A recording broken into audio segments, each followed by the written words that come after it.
All right, welcome into this college football scoreboard, counting you down to kickoff here for our second of a doubleheader here on our first week 1 Friday night. TCU and Stanford coming your way in just about 10 minutes. Looking forward to that one. And we have already got things off and rolling. 2 days of college football here throughout our ESPN Premium Network. We're taking a look at Cardinal getting ready, as I mentioned, for their first game in the ACC. That happening right here on ESPN. But you just saw what happened with Oklahoma as they came out, took care of business. Joey Galloway, Coach Dan Mullen, Kelsey Riggs with you in the studio for the next few minutes, counting you down to kickoff. But first, let's take a look at what we just saw from Oklahoma. And as you said earlier, this is what you expect from Oklahoma, coming out and taking care of the ball, doing things both on offense and defensively really well. Yeah, they created 6 turnovers in this game. And I think when you think Oklahoma, you want to see if their defense is going to do, especially going to the SEC this season. Can their defense stand up to what they're going to face in that SEC? We know it's a physical brand of football in that league. Probably a little bit more physical than we've seen Oklahoma in the past few years. But as far as starting a season, they have to be really excited about what their defense did. Absolutely. And we've seen the offense. Interesting with Jackson Arnold, because they kind of made the decision. He's the future. Dillon Gabriel leaves, goes to Oregon. That was the starter. To have him come out and throw 4 touchdown passes in the first game was really exciting for them. And that is going to be a huge thing moving forward.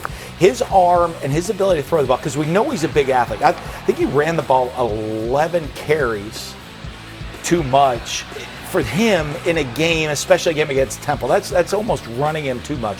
But he needs to be an efficient throwing the ball with his arm passing. I'd like to see a little bit more balance with the run game for them moving forward.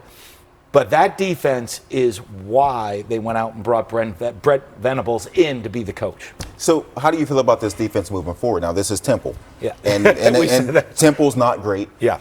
And you'll see a lot of teams open up with a team like Temple. It's a game that they should go out and dominate. But if you're Oklahoma, you're excited because you did everything you wanted to do.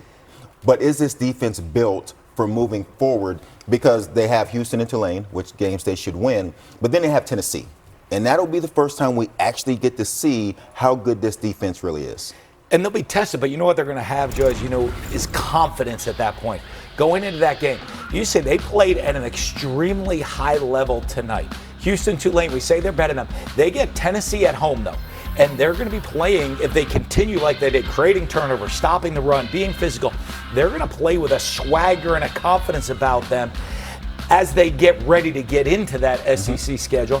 And that mentality, that where they've struggled the last couple of years and say, we've been exposed, we haven't been great defense, they've heard that. Now they're going to hear, we're pretty good, and I think they can build off that confidence. They're going to see Houston and Tulane next, as you mentioned, and then get their start with the SEC. Meanwhile, let's take a look at some of the head coaches getting their start with the new team, and we go to Michigan State, where Jonathan Smith is the head coach there. Looking forward to seeing what he is able to do. Took him a little while to get going. A big 2-0 game here in the second quarter, and then Aiden Childs punches it in, Coach. Yeah, it's kind of really slow start, 2-0. Then they got a couple turnovers, Coach, and it completely flipped this game. They got the offense going. It is, and you see him right there, run the counter, great run though. They kick it out, back stays in the A gap, hit it, the explosive plays. That's what they wanted to have, of these explosive plays and show the talent. Third quarter at 16-3. They continue to try and hold on to that lead with 1:23 left. It is a 6-point lead for Michigan State. How about Manny Diaz back in the ACC now at Duke? Got a transfer quarterback in Malik Murphy. He looked pretty good on that one. He did, and this is another game. It's 3-0 with 1:14 left in the half. You're going against Elon. You expected Duke to come out and get off to a better start. Yeah, they started really slow, and they got going. You have a new quarterback. You're trying to feel it out with a new coach. They played great defense. They had 4 sacks in the first quarter getting after Elon. They continue to get after it for the rest of that first half as well. And then you see finding the end zone again. Once they got the offense going, started clicking a little bit better. Yeah, they know they got to go back to the film room and make some improvements. 26-3 against Elon, you expect to be better than that, but it was the slow start was the concern. That one just went final, so it is a win for Manny Diaz in his first game there. Michigan State looks like it is going to go final, 16-10, a win there as well. One more game coming your way right here on ESPN, and then these guys hanging out with you all day tomorrow. Looking forward to it. Dave Fleming, take it away.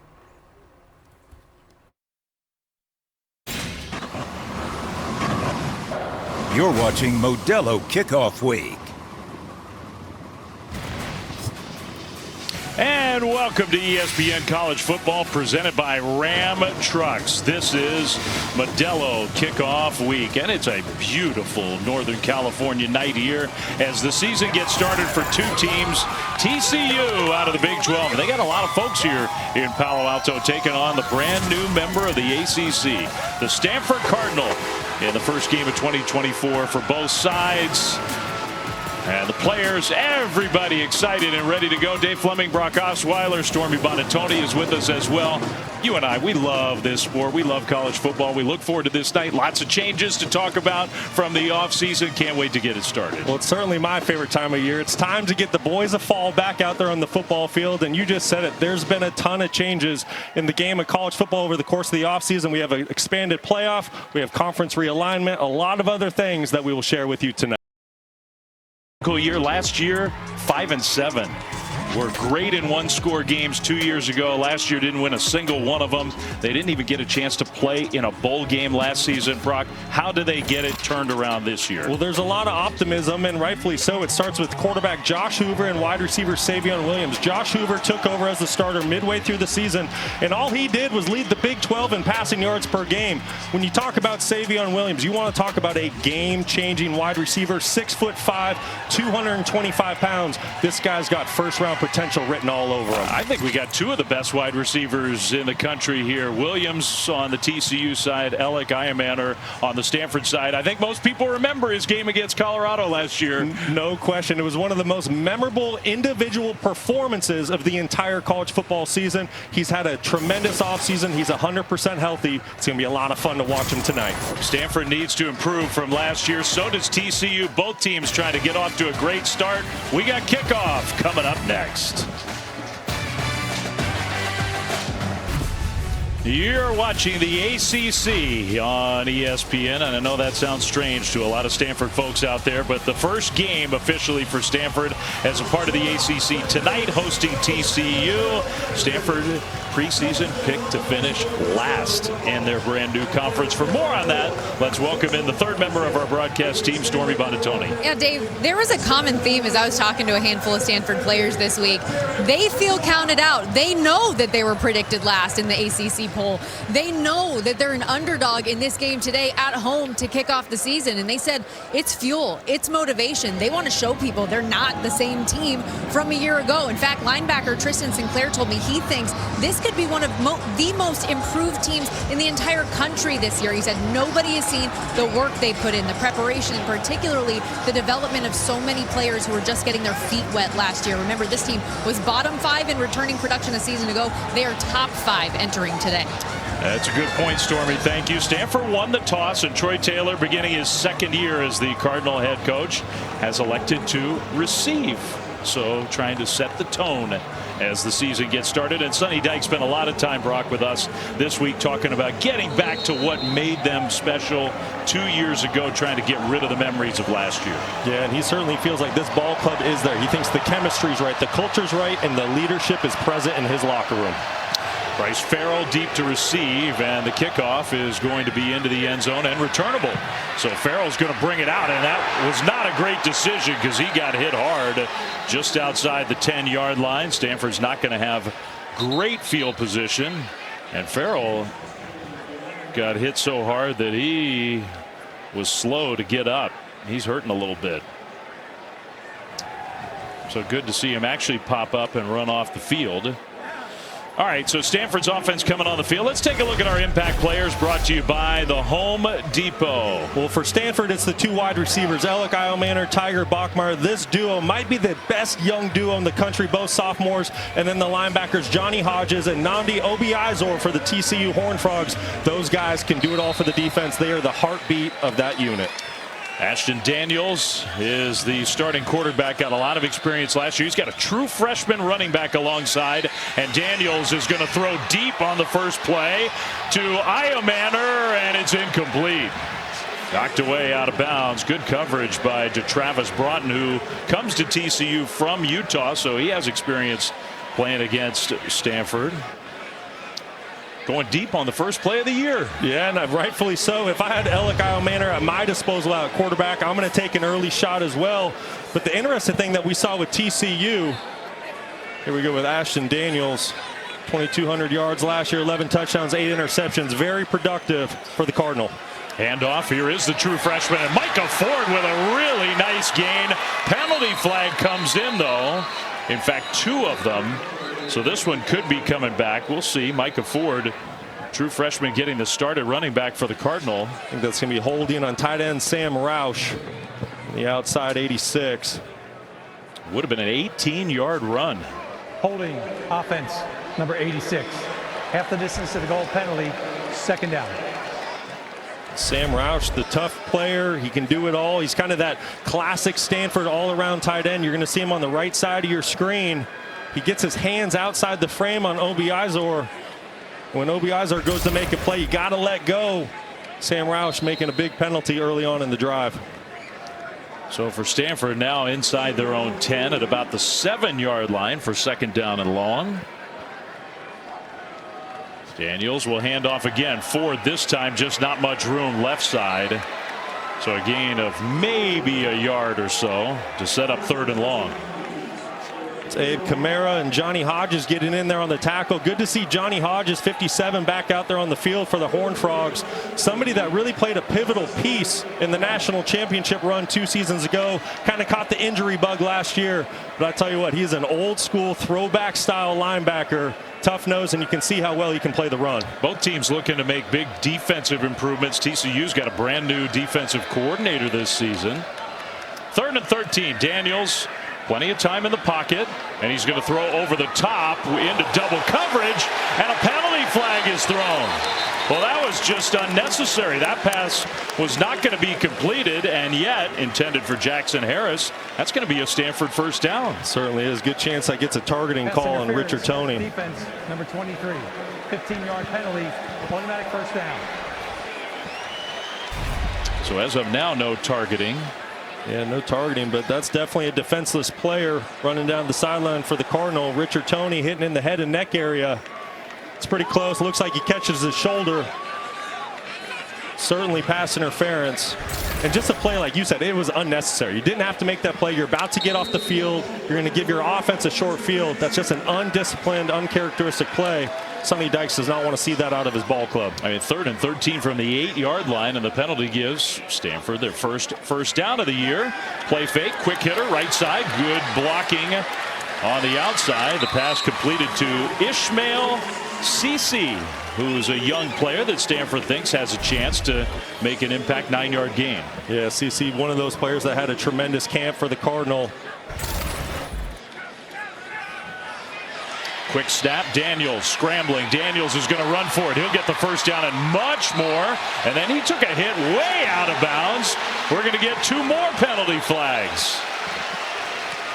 Again for TCU, just completely unnecessary. Travis Broughton, the cornerback, transferred in from Utah. Tons of playing experience. Started 29 games for the Utes. A play that he knows is just not necessary. I get it. It's early in the season, early in the football game. Personal foul, unnecessary roughness, defense, number 13. 15-yard penalty, automatic first down. But even though it's early in the football game, start of the season, you finally get a hit, a different opponent besides your own in camp. You got to play discipline, and you got to keep your emotions in check. Yeah, I mean, he easily gave himself up and went out of bounds there. And I guess to Travis Broughton's defense, Daniels did kind of initiate some of that contact himself. Still got to back off there. That ends up being a 30-yard play with the rush and the penalty. Now TCU gets the sack. Obiazor got in there from his linebacker spot, and Daniels goes down for a loss of 6. Obiazor, former safety 2 seasons ago in the national championship run, played middle safety for the Horned Frogs, moved to linebacker last season. One of the best blitzers in the entire country from the linebacker position. You can see the speed and tenacity that he plays with. Big time play for the all-conference player a season ago. So 2nd and 16 for Stanford into TCU territory. Cece, the wideout, goes in motion. And Ford gets the carry, spins away from one would-be tackler, but just couldn't get away entirely. Marcus Deal, and that's 2 more yards going in the opposite direction. Marcus Deal, big number 95, redshirt freshman, the younger brother of Devin Deal, who transferred in from Tulane, who plays the defensive end position.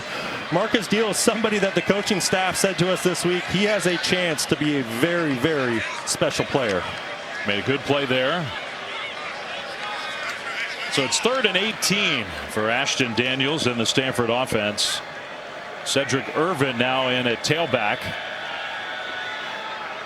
Time to throw. Daniels just never got rid of it. A penalty flag thrown. Probably a hold against Stanford. Nana Osafo-Mensah, the transfer from Notre Dame.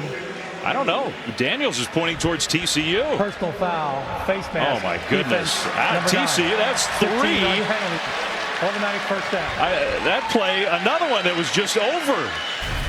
Listen, I get it. The emotions are high early in the season, early in the football game, but you got to play fundamentally sound. You got to play discipline. Sonny Dykes said to us this week, the leadership is right on the team.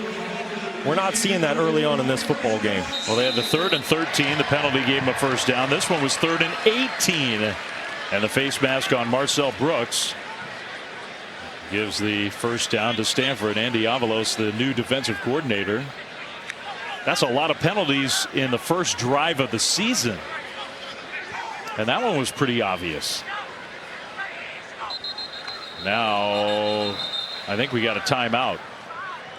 Troy Taylor, who is the head coach and the play caller, didn't like what he saw. Stanford, their first timeout. So he decides to burn his first timeout. Well, Troy Taylor, a remarkable job at the FCS level at Sacramento State. He'd been a FBS offensive coordinator and a successful one. Took his first head coaching job at the college level. Turned that program around 2 years ago, hired here at Stanford. I think he's feeling pretty confident that this could be a positive year. No question. The Stanford Cardinal returned 19 starters from last season's team, so they're much more experienced. They have a lot of continuity together. But I think Stanford as a whole really got the hire right with Troy Taylor. You mentioned what he did at Sacramento State. He led them to 3 straight FCS playoff appearances and won playoff games during those runs. The first ever playoff victory for Sacramento State at the FCS level. This guy's been in the Bay Area a long time, played his college football at Cal, played for the New York Jets. He's a ball coach, he's a football player.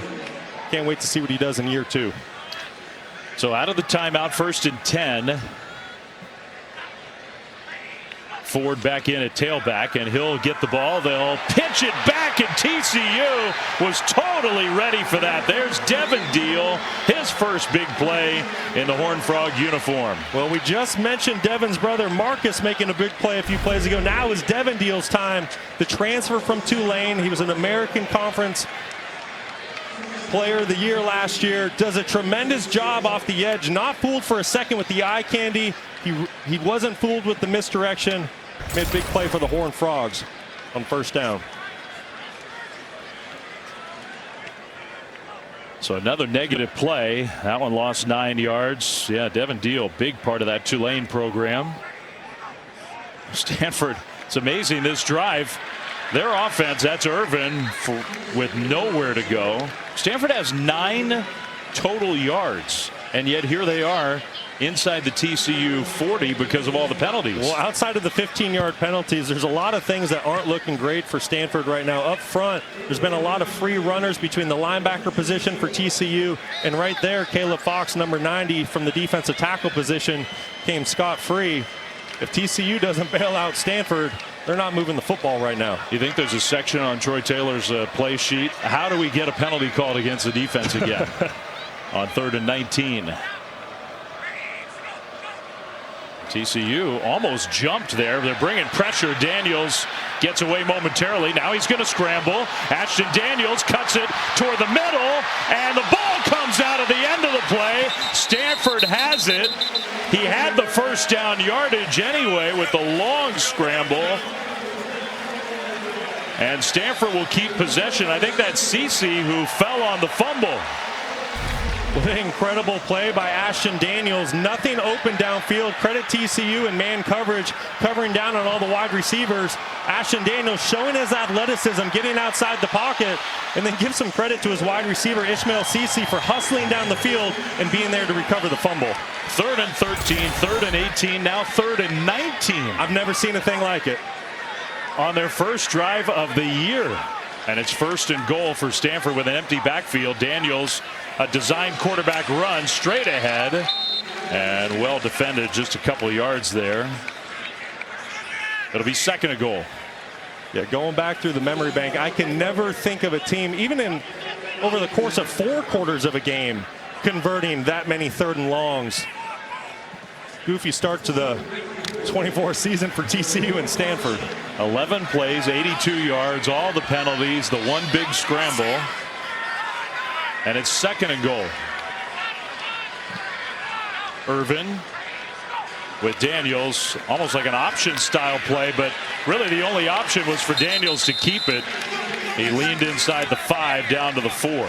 Johnny Hodges with another TCU tackle. Yeah, once again an unblocked defender coming off the edge.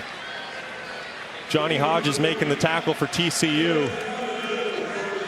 3rd and goal. If I'm Stanford here, if I'm Troy Taylor, I'm going to get Ashton Daniels outside the pocket. I want to get him an option where he can either throw for the touchdown, go run. You have to know where number 13 Elikiah Manor is. You want to try to get the football in his hands. Plenty of time on the play clock for Daniels. 3rd and goal. Looking right, throws, end zone, touchdown. Jackson Harris just found a little opening, stayed right where he was, and Daniels finds him for the first touchdown of the year.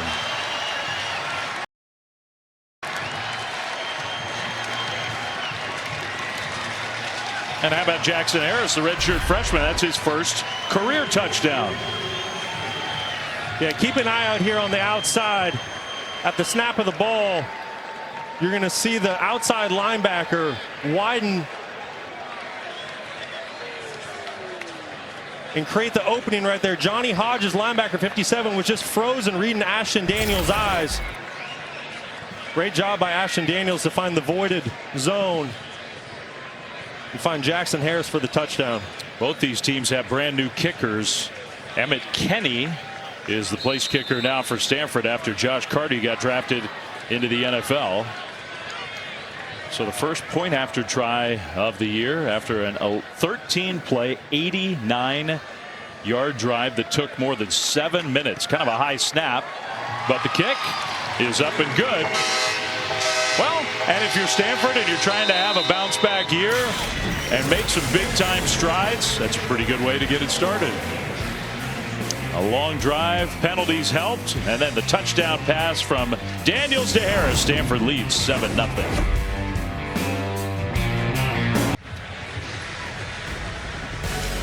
I don't know if it feels like football weather yet, but it's getting there. Beautiful night in Northern California. That's what, 45 minutes up the road, San Francisco Bay. And we're down here in Palo Alto, where it was right around 70 degrees at game time. Stanford takes their first drive of the year all the way down the field with some help into the end zone to take a 7-0 lead. So now TCU's offense comes out for the first time, and a lot of the hope, I think, for the bounce back year for the Horned Frogs lies on that guy's shoulders, Josh Hoover. Yeah, and rightfully so. Everything that you hear around Fort Worth in this program is Josh Hoover is ready to be the guy. He's got the arm strength. He has the leadership, all the intangibles, but he's also a gunslinger, and he's got to temper that mentality at times. He needs to take what the defense gives him, because last year in his 6 starts, he had some costly turnovers that hurt them at times. Had some really good stuff, too. As you said, he's got a lot of talent. So Josh Hoover, first year as the true starter for this TCU program. And the first play from scrimmage for the year is a little play fake and a dump down. And a nice gain on the outside. That's Savion Williams, and you can already see, you highlighted him at the start of our telecast. He has got so many physical gifts. Oh, 6'5", 225. Listen, he is on NFL Scouts' radar, which is one of the reasons why there's so many here tonight. He's got big play ability written all over him. I have a feeling that that was to send a message. They are going to be feeding him the ball. Handoff left side run for Cam Cook, the starting running back, the sophomore from Round Rock, Texas. And Stanford stopped that one for a short gain. You know, another thing with Savion, you know, he's had some nagging injuries throughout his career. He's 100% healthy. And talking to the coaching staff this week, they said he had a tremendous fall camp. He was the hardest working player on offense, and it elevated the rest of his teammates. I mean, they think a monster year is coming for him. He catches here, middle of the field. That's another TCU first down across midfield. So he's gotten the ball twice, and he's picked up 2 first downs. Yeah, TCU electing to play with tempo early on in the football game, and as long as Josh Hoover continues to make good, quick decisions like he's doing early on in this football game, you can play with that tempo. That was a gain of 17. Another pass play here on first down, and another completion left side. A shorter gain down to the Stanford 40. That's Drake Dabney, the new tight end who had a big year for Baylor last year and transferred inside the Big 12 to come to Fort Worth. Yeah, an all-conference player in the Big 12 last year for Baylor, transfers over to TCU, and this is somebody that the coaching staff as well is very high on. His intangibles are off the chart. He's an experienced guy. He's played in 40 games throughout his career. He's a great addition to the Horned Frogs. Well, already a couple of TCU first downs. They haven't even needed a Stanford penalty to get them either. Pitch play left side. And a nice move there by Cam Cook to get away from the first would-be tackler. But he stepped out of bounds. I thought he stayed inbounds and got the first down, but no, he's 2 yards short. Cam Cook had a tremendous fall camp. Guy that was injured most of last season. Started out as the starter, got banged up early on. Lost his starting job to Amani Bailey, but he's back, he's healthy, and the coaching staff thinks he can have a tremendous year. 3rd and a long yard. Kind of an unusual formation. They'll shift everybody from left to right and put Cook almost like a pistol formation. He slips by one Stanford defender and gets the first down. That was a good individual effort by Cook because that play could have been blown up. Great vision by the running back there, Cam Cook. There was nowhere to go. There was free rushers from Stanford. See Tristan Sinclair screaming through the line of scrimmage. Cam Cook does a great job of evading that pressure, gets to the outside, gets a fresh set of downs for his offense. And Sinclair's one of Stanford's best defenders, but Cook went right on by. So another TCU first down, trying to answer the Stanford touchdown. Inside the 30 at the Cardinal 29, 1st and 10. Hoover slings it left side. Williams, and just a great open field tackle. Man, Colin Wright might have saved a big gain. Love the play by Colin Wright on the outside from the cornerback position. You're right. Savion Williams gets that football in space. He's dangerous. We've already seen it early on in this football game. Does a great job getting past J.P. Richardson, making a tackle in the backfield. So no gain, 2nd and 10. Already the 3rd time, though, that Savion Williams has touched the ball. There's no secret what TCU wants to do. They want him to be heavily involved. Here he is again. And again, Stanford trying to swarm to him. Down to the 25, maybe even the 24. Gain of 5. It'll be 3rd down. We can see the game plan for TCU. It's feed Savion Williams early on in this football game. And rightfully so, but once again, Colin Wright coming up from the cornerback position for Stanford, making a great tackle against the 225-pound wide receiver. It's their first drive of the year. He's already got 4 catches. Hoover in the pocket, scrambling. Hoover going to try to run for it, and he will. Got to that left side, and he got the first down. Not by much. It was close, but he does get the first down. That's a really great play by Josh Hoover. Linebacker number 0, Gaithan Bernadell's bearing down, blitzing from the middle linebacker position. Josh Hoover doesn't see anybody open. Gets a little bit of help by his running back, Cam Cook, on the block outside. Great job of taking what the defense gives you and picking up a first down for your offense. Kind of play that maybe when he showed up to Fort Worth wouldn't have been able to make. He's definitely in better shape. A little more quickness. Throws here, middle, caught almost to the goal line, just short. Jack Besh tried to get there, and TCU's going to hurry to the line. Trey Sanders is in, the goal line back. They'll give him the ball, and Sanders went backwards. Well, I do think sometimes, Brock, you get in such a rush to try to punch it in, maybe you don't get organized yourself. You do, and you're trying to take advantage of a defense that you're thinking is not going to be set. But then the veteran linebacker, Tristan Sinclair, shows up running through a free A-gap, making a great tackle for the Stanford Cardinal. Sometimes, like you mentioned, that tempo can come back to bite you a little bit. You've seen TCU going back and forth between tempo and huddling, and with the new coach-to-player communication in the helmet, I'd expect to see a lot of that back and forth tempo-wise with TCU tonight. Extra big blocker in the backfield, handoff right side, and again, Stanford was there. This time it was Cam Cook, and we'll see where his forward progress was. They will spot him all the way back outside the 5. He lost 3, almost 4 yards.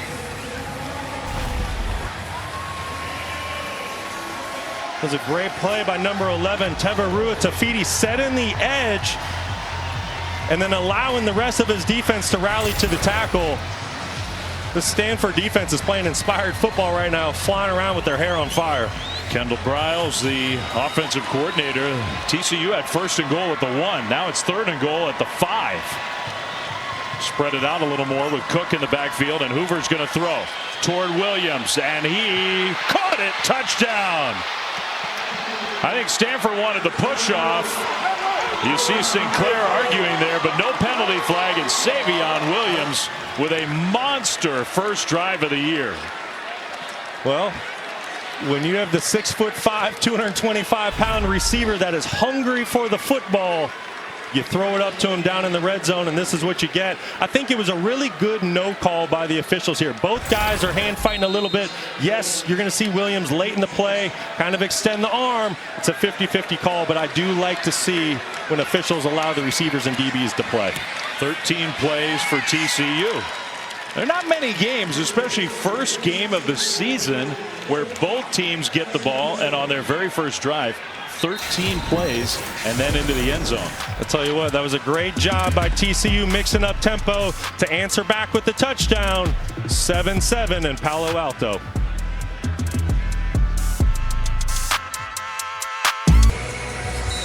It was a monster first drive for TCU wide receiver Savion Williams, but many will remember he had a slow start to his season last year, dealing with a lot on and off the field.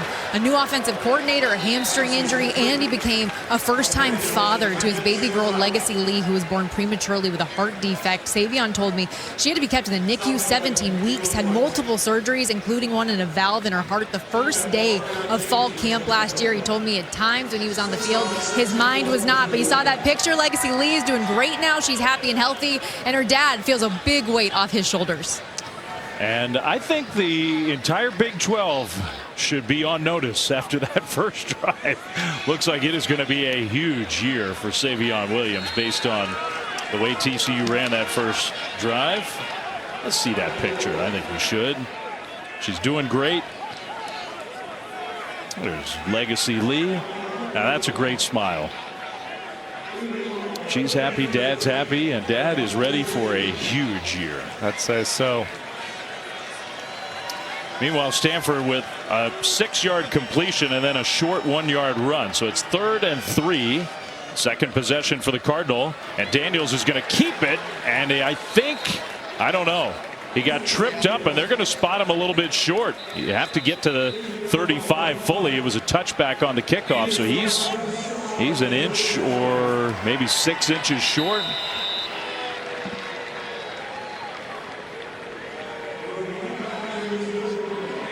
And that's the end of the first quarter.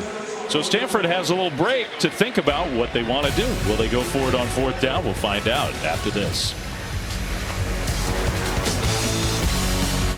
At Domino's, our stores now have quality captains. Horrific. Thank you for the feedback. Terrible. Pathetic. It's a yes. They're demanding perfection for your pizza. I hate it. Thank you. The best AI assistant isn't one that knows the whole world. It's one that knows your world.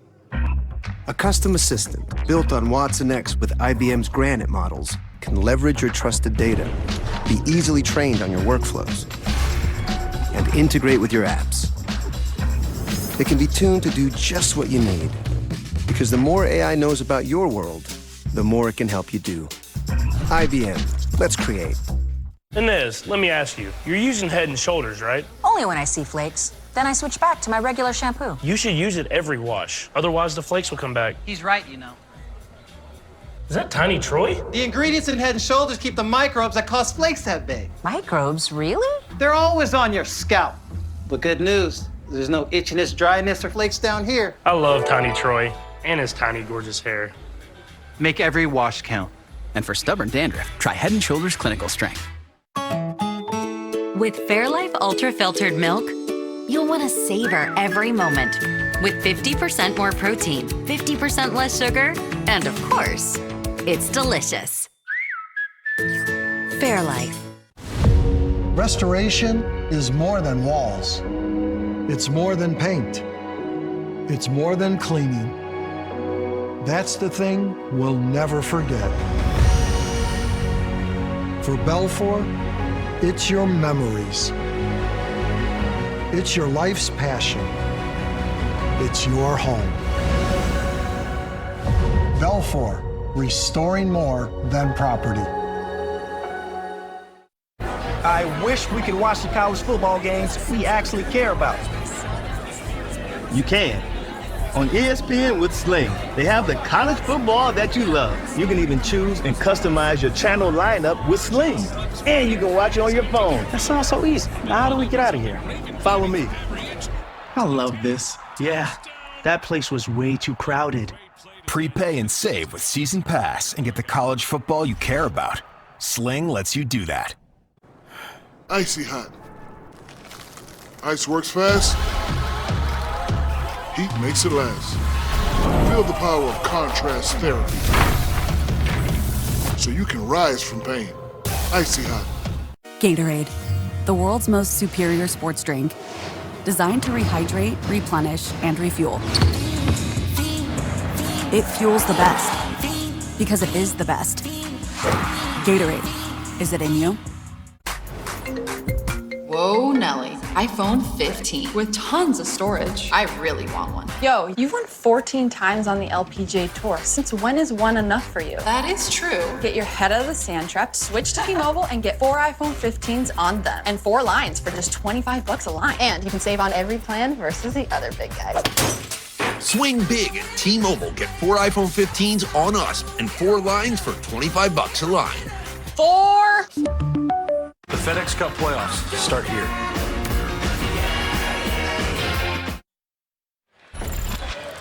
Coach Dykes, how much of an emphasis was it to get Savion Williams involved early in this game? Yeah, you could tell. I mean, he was obviously, going to be a big part of the game plan. Tried to get him started early and got off to a good start offensively, moved the ball down, and thought we executed pretty well. A little bit of the defensive kinks worked out with those penalties now? Yeah, we had two third and long situations. We bailed them out with penalties and let the quarterback get out once. So we just got to settle in and play. I like the way we're playing. We just got to, kind of clean it up a little bit. Thanks, so. All right, thank you. All right, thanks, Sonny. Thanks, Stormy. Justin Lamson, the power quarterback in, and Brock Stanford went for it on 4th down. We talked about this during the commercial break. I really love that decision by Troy Taylor. It just shows his confidence and belief that he has in his young football team, and that'll go a long ways. And that's the short yardage guy. I mean, Justin Lamson is not massive, but he's just a powerful runner. We will see him in this game in those kind of spots.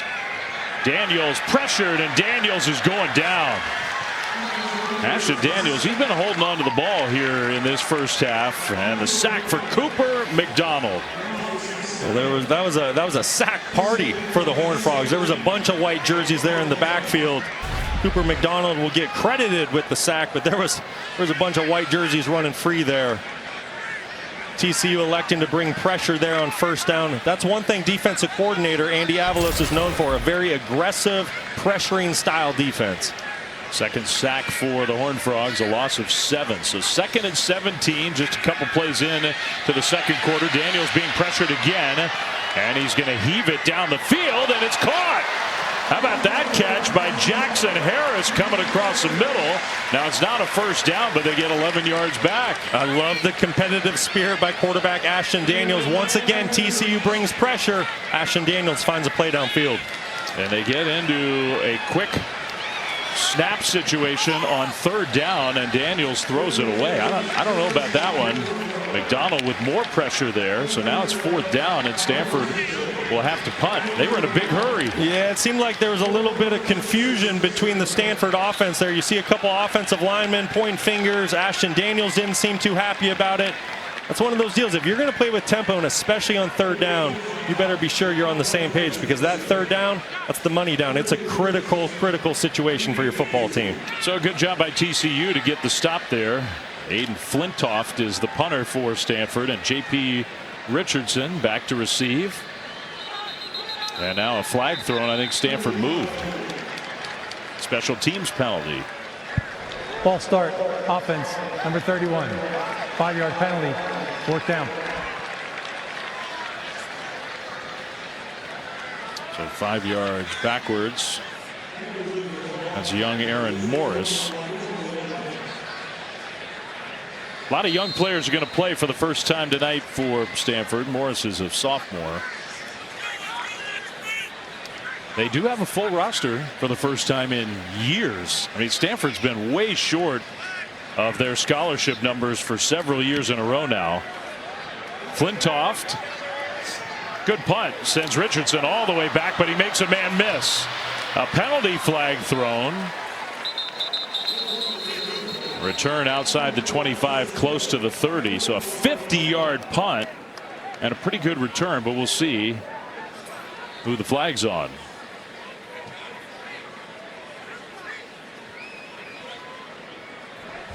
During the return, holding receiving team number 21. 10-yard penalty, 1st down, TCU. So that'll hurt the field position for TCU. They'll have the ball for the first time in the 2nd quarter when we come back to Palo Alto. Well, we talked about all the big changes new for college football this season. The expanded 12-team playoff format, massive conference realignment, the 2-minute don't call it a warning timeout, and a direct helmet communication for one player on every team. That's kind of a long time coming, that last one. It really is. It's about time for college football. I think the thing I'm most excited about, though, on your screen is the 12-team playoff. You're going to have home playoff games in the first round. The New Year's Six bowls that we're all used to seeing, those will be incorporated in the playoff. And I think for the first time ever, there won't be any question at the end of the year who the true national champion is. It's going to be super exciting, and I can't wait to watch it play out. And that's down the road. Here we are, the first full weekend of the season. TCU's 2nd possession for them, and a handoff straight ahead. Just not much room there. So far, Stanford has defended the run fairly effectively. TCU threw the ball down the field their first time. Wilfredo Ibar was in on the tackle. Sonny Dykes, very confident guy after a 5-7 massive disappointment last year. He feels like this year is going to be a whole lot better. Play fake, and Josh Hoover rolling right, throws, and a nice completion for a 1st down. That's J.P. Richardson. The ball came out, and Stanford grabbed it out of the air. The Cardinal have it on a turnover. That is so uncharacteristic of wide receiver J.P. Richardson. He was really a go-to target, one of the most reliable guys on the team last year for Josh Hoover. But then there you see number 5, Jay Green, come in for Stanford. Right time, right place, hustling to the football.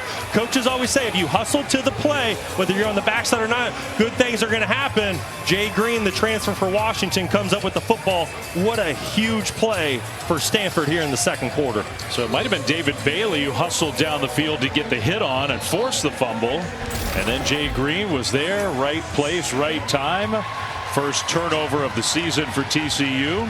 Tell you what, the coaching staff is going to be so excited to see that out of David Bailey, a player that has all the potential in the world, but he's kind of had an up and down career forcing the fumble for Stanford. And that is officially a completion, a catch, and a fumble. Another kind of misdirection play. Stanford's tried that twice to CC, and how many times has it worked? Yeah, it really hasn't worked early on. 0 times. Zachary Chapman there for TCU to set the edge. Not allowed the play to get downfield. That counts as a tackle for loss. 5th one already for TCU. Pass low and incomplete, intended for Jackson Harris. So Stanford gets a turnover, and right away it'll be 3rd and long for the Cardinal. Turnovers were a bit of an issue last year, certainly much more so than the year before. No question. When they went on that national title run, they ended the season in plus territory and turnover margin. You see where they ended up last year is something that plagued the football team all season long. Alec Iamaner has been quiet so far. TCU's defended him well. He's on the right side of Stanford's formation on 3rd and 11. Handoff straight ahead and a big hole. Irvin cuts it upfield, and he got enough for a Stanford first down. How about that? Great block by right tackle Connor McLaughlin. Right side of your screen, just washing down the defensive line for TCU, opening up a huge hole for Cedric Irvin. Great execution by Stanford. And the Horned Frogs did not see that coming. So an excellent play call running the ball on 3rd and 11. Now Ford and Irvin both are in the backfield with Daniels. It's 1st and goal Stanford. It'll be Ford. Left side run. Ford tripped up. He tried to get around that corner and just couldn't quite do it. Jamel Johnson got there to make the tackle. Johnson, Obi Izor both flying around the football field tonight. Doing a great job of playing laterally, getting out to the sideline, showing that speed. That was one thing that this defense does not lack. The team speed for TCU's defense is very impressive. Johnson, I think you could see him cupping his ears there. I think he's the guy who's got the communication with the coaches on that TCU defense. Tighter formation. Irvin straight ahead, and again, well defended. The Horned Frogs were right there. Devin Deal, another tackle, maybe a yard. It'll be 3rd and goal. 3rd and goal. This is a situation you got to find your go-to receivers. You have to really get a touch tonight. Alec Iamaner, big number 13, 6'2", 210 pounds, one of the best receivers in the entire country. That catch, the most memorable of all his memorable catches last year at Colorado, with Travis Hunter draped all over him, where he somehow found a way to bring the ball in. It's at the bottom of your screen. Ashton Daniels, the quarterback, will hand it off again. Irvin left side, and TCU was ready. So Stanford took him by surprise on 3rd and long, not on 3rd and goal. So that tells me one thing: it's 4-down territory. If you're going to hand the football off on 3rd down like Troy Taylor elected to, and here you go, you see heavy personnel running onto the football field right now. Quarterback Justin Lamson coming in, the short yards goal line quarterback. He's strong, he's physical, downhill runner. I like this call by Troy Taylor. Eyes got big for one of those TCU defensive coaches. So Stanford going for it on 4th and goal. Under center, play fake, looking to throw, end zone, caught, touchdown, Ishmael Cece. And Lamson waited a long time for him to come all the way across the back of the end zone, and he put it right on the money. Great throw by Justin Lamson. Known mostly as a running quarterback, like we mentioned, right? Tough, physical, downhill guy. Showing his accuracy there. And there's CC running the back line all the way across the field. Lamson doing a great job on a hard play action fake, getting the defense to bite up, which is what allows Ishmael to get to that back line. CC showing off that speed on the touchdown. So Stanford, it took them 7 plays from the 20-yard line after getting the turnover, but on 4th and goal, they went for it, and they got it done.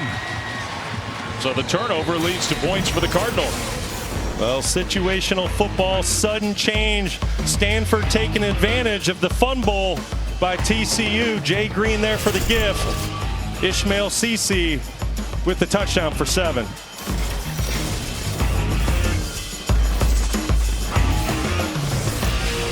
Steve, any reason I should pick Stanford here? No.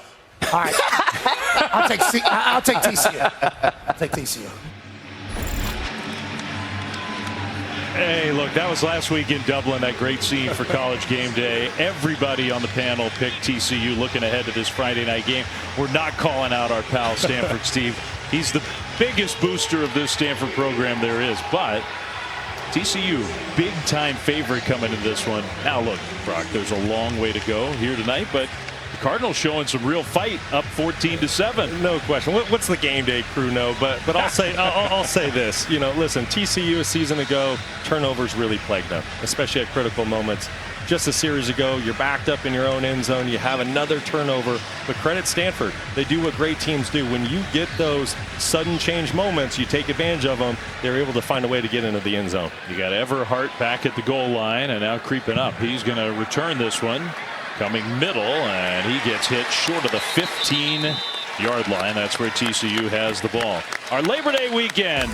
ESPN and ABC college football lineup keeps going, and what a triple header we have for you tomorrow. #1 Georgia and Clemson. That's a great game. Noon Eastern. Miami, Florida at 3:30 Eastern. Notre Dame, Texas A&M on Saturday night. You got Sunday night USC and LSU in Vegas, and Monday night BC in Tallahassee for what all of a sudden is a must-win for Florida State. Listen, stock the fridge, get the kids some activities, turn the TV on. What a slate of college football we are in for this weekend. I can't wait. Yeah, all those screen rules, kids, you get a break. It's a holiday weekend. You go watch some Bluey throw across the middle with a big hit on Hoover, and the pass incomplete, trying to get it to Savion Williams. It'll be second down. Man, Hoover took a pop. That's Clay Patterson. Stanford coaches were raving about him. Yes, they were. They could not wait to see him play in live bullets tonight, and you can see why. Clay Patterson coming over from Yale. Big hit on the quarterback. Like that coverage there by cornerback Colin Wright on Savion Williams. They're asking a lot of Colin Wright. He's the guy to match up with Williams. Now this one complete to the right side, and a nice turn upfield for a TCU first down. That's Jack Besh. I have a feeling he's going to be heavily involved this year for the Horned Frogs. Well, listen, when the coaching staff names you the MVP of spring ball, expect to get the football early and often. Just a good turn upfield that time from a guy who started his career at LSU and was a good player, converted tight end. Across the middle, and that one is complete out to midfield. Beautiful delivery to Richardson for the catch. Another TCU first down. Perfect throw, great strike point accuracy, but I love Josh Hoover coming right back to JP Richardson. JP had the turnover a series ago. Get him back involved in the game. He's one of your best playmakers. Cradled that one very decisively after making that catch. Handoff right side. Cam Cook gets upended into Stanford territory inside the 45. And Manley, the cornerback who came up and made that hit, that one stung him a little bit. Zarin Manley got up slow. We're going to take a timeout. Stanford up 7, TCU on the move.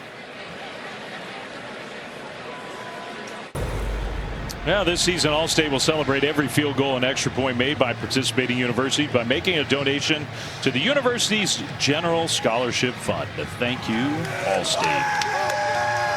On a beautiful night in Northern California, there are a lot of TCU fans.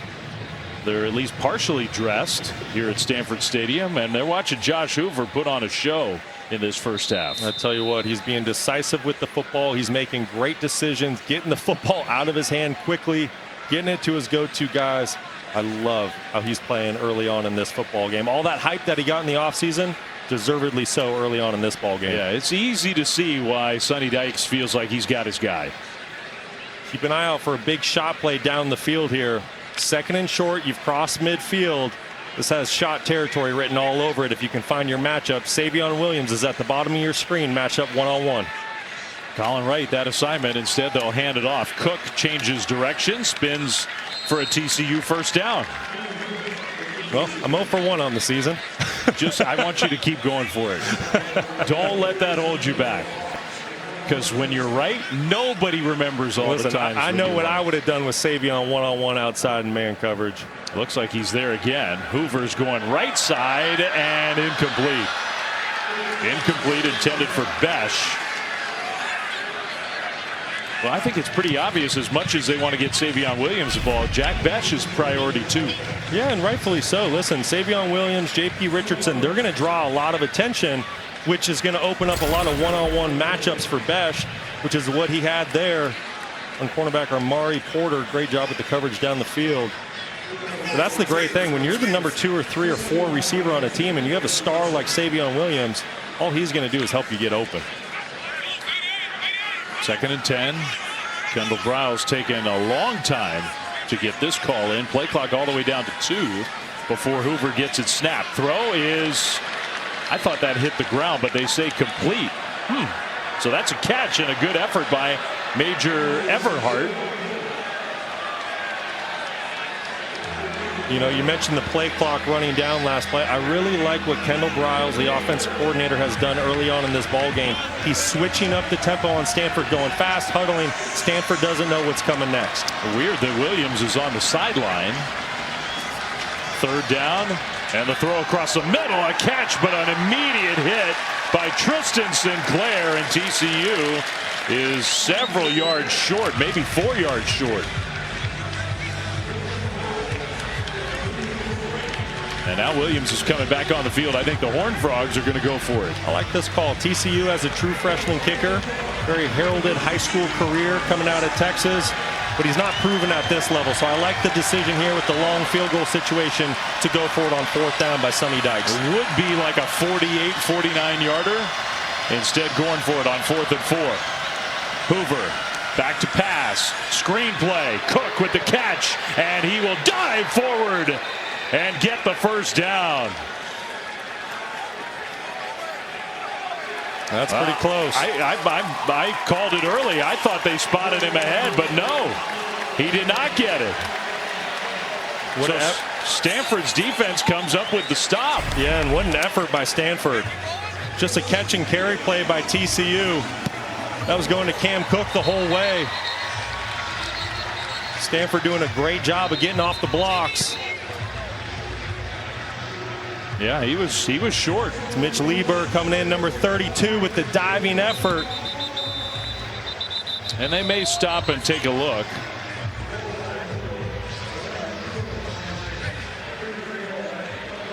And I can. It's such an important play. It's 4th down. It's a change of possession play. But I do think that elbow came down on that out of bounds line, still short of the 1st down line. I agree with you, Flem. I think this is going to be Stanford football going the opposite way. They heard me yelling from up here that it was a 1st down. They decided to review it, but he was short. I know that yellow line is not official, but it's close, and that ball's not close. No, Cam Cook is well short of the line to gain. Like I said, give a lot of credit to that Stanford defense. Holding up, getting the 4th down stop. It's big time football. Look, you could parse it with the numbers, but Stanford's defense might have been the worst in all of FBS last year. No question. When you start looking at further review, the ruling on the field stands as called. 1st down Stanford.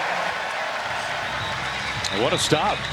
It's a huge stop, and give Stanford all the credit in the world. Like you mentioned, we saw what the game day crew, what their selections were. Everybody took TCU. Nobody even thought about Stanford, and obviously there's still 2.5 quarters of football to play. But Stanford deserves a lot of credit. Coming out, scoring on the opening drive, leading the football game right now, playing much better football than last year. Hey, what did Tristan Sinclair say to Stormy before the game? We feel like we're the most improved team in the country. Ashton Daniels in the pocket, throws, and it hits the back of the linebacker and ricochets. It's intercepted by Tyman Mitchell. I think it hit Johnny Hodges right in the back. It bounced up in the air, and the 320-pound D lineman gets a pick. How about that? You don't see that play every day. Like you said, Johnny Hodges, linebacker, just getting hit right in the back with the football. He had blanket coverage. And then Tyman Mitchell, the big fella, 91, 6'3", 320 pounds, right place at the right time. What a weird carom, huh? Hodges did a great job of breaking on that football. Tell you what, I know that TCU football team is happy to have him back. Yeah, you said it. He was a big part of the team that made the college football playoff, played for a national championship, got hurt, and missed most of last year. And for the Stanford offense, their first turnover of the year gives TCU possession just outside the red zone. 1st down, play fake across the middle. There's Williams with another catch. Already his 6th of the game. And now a penalty flag thrown. A helmet got ripped off. Drake Dabney, the tight end, had his helmet ripped off.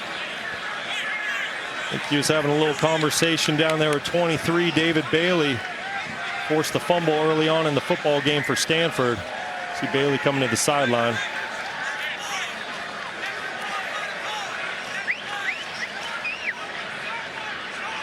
After the play, unsportsmanlike conduct, Stanford, number 23, his first of the game.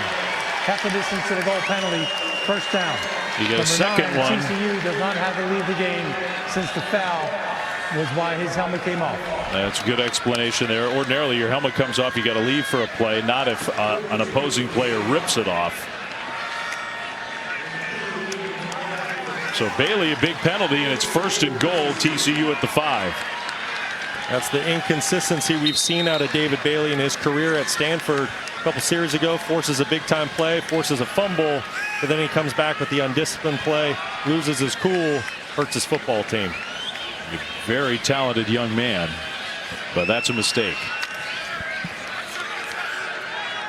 So now Hoover in the shotgun. First and goal, Horned Frogs. Play fake over the top, incomplete. Trying to get it to Williams, who had 1, 2, 3. How many defenders were around him? A few. Seemed like a third of the Stanford defense. That looked like an RPO, a run pass option for TCU. Looks like Josh Hoover got a little bit greedy there. Probably needed to give that football to the running back. Just nowhere to go to Savion Williams. Credit the Stanford defense. Mitch Lieber, 32. Colin Wright doing a great job in coverage.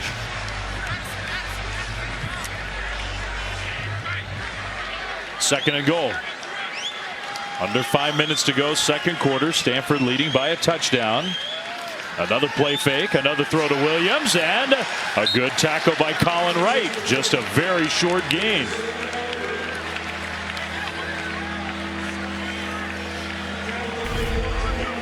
Credit right there. Colin Wright does a great job. TCU's trying to run a natural pick play. Colin Wright does a great job of staying with Savion Williams and running underneath that pick and being there for the tackle. It's a heads-up play by the junior defensive back. So now it's third and goal. Dominique Johnson in the game, maybe for the first time. They fake it to him. Hoover rolling right, and he has to throw it away. He had a chance to get it to his tight end, Chase Curtis, but under big-time pressure, and the field goal team's coming out. Yeah, Curtis was open late, but it just took so long for the play to develop. Give Tristan Sinclair, number 8, a lot of credit on that play. Blitzing from the linebacker position and putting a lot of pressure on quarterback Josh Hoover. The flip side of that, Brock, is Hoover, he took a lot of criticism last year for being overly aggressive, forcing the ball at times.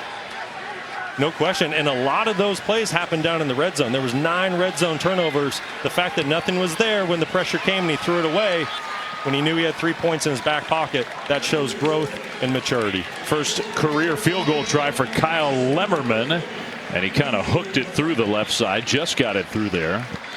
So I know they're disappointed to get 3, but I do think a little growth there from Hoover not to force something that could have turned out very badly. Absolutely. That's managing the game. You're going to see Tristan Sinclair coming off the edge for Stanford.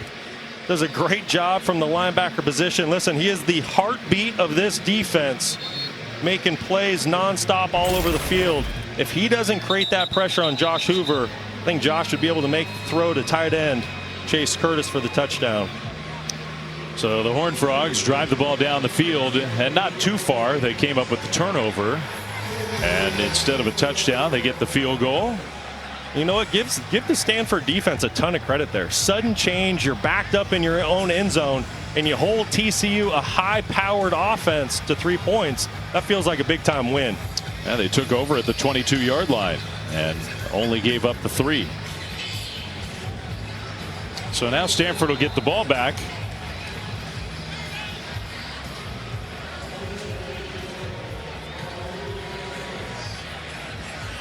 Bryce Farrell deep to return. That one is headed toward the end zone, and it will be a touchback. Well, here are Saturday's SEC college football games on ESPN Plus and SEC Network Plus. You got Mississippi State hosting Eastern Kentucky at 6 Eastern. Number 6 Ole Miss. Huge season for Ole Miss, hosting Furman at 7 Eastern. Then Auburn and Alabama A&M at 7:30 Eastern. You can download the ESPN app or go to espnplus.com/schedule to watch.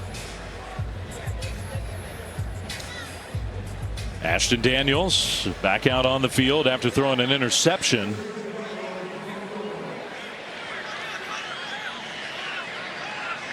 He's got the true freshman Micah Ford alongside in the backfield.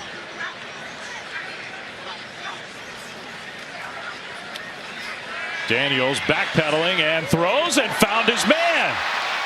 Wow, that looked like a dangerous throw, but Iamaner finally has his hands on the ball. His first catch of the season. It goes for 21 yards. That's the play where coach says, no, throw it away, throw it away.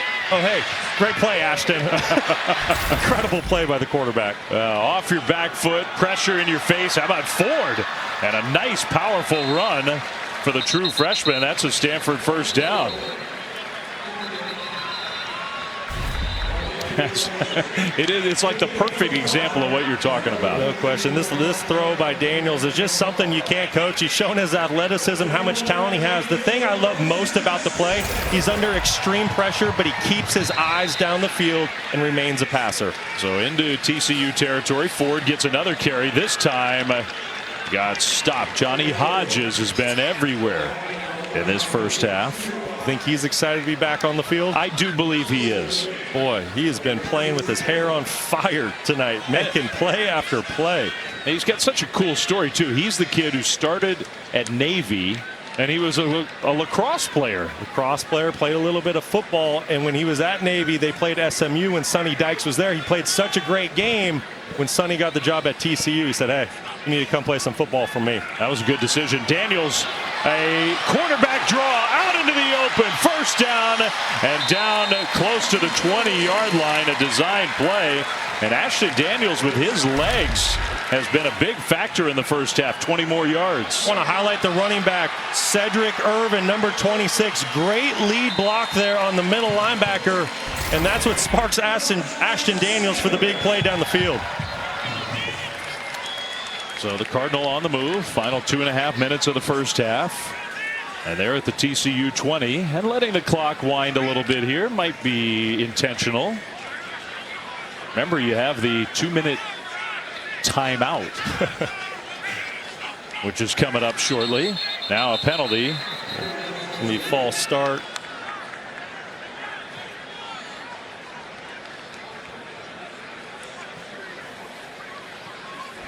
False start offense, number 76. 5-yard penalty, first down.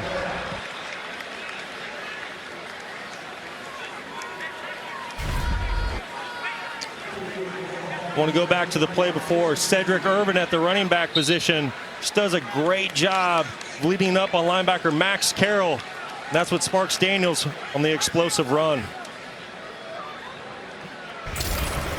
It was really good block by the running back. So you saw Troy Taylor asking the officials, does the clock run now? It does. And then it stops at 2 minutes. That's new in college football. 14-10, Stanford has the ball.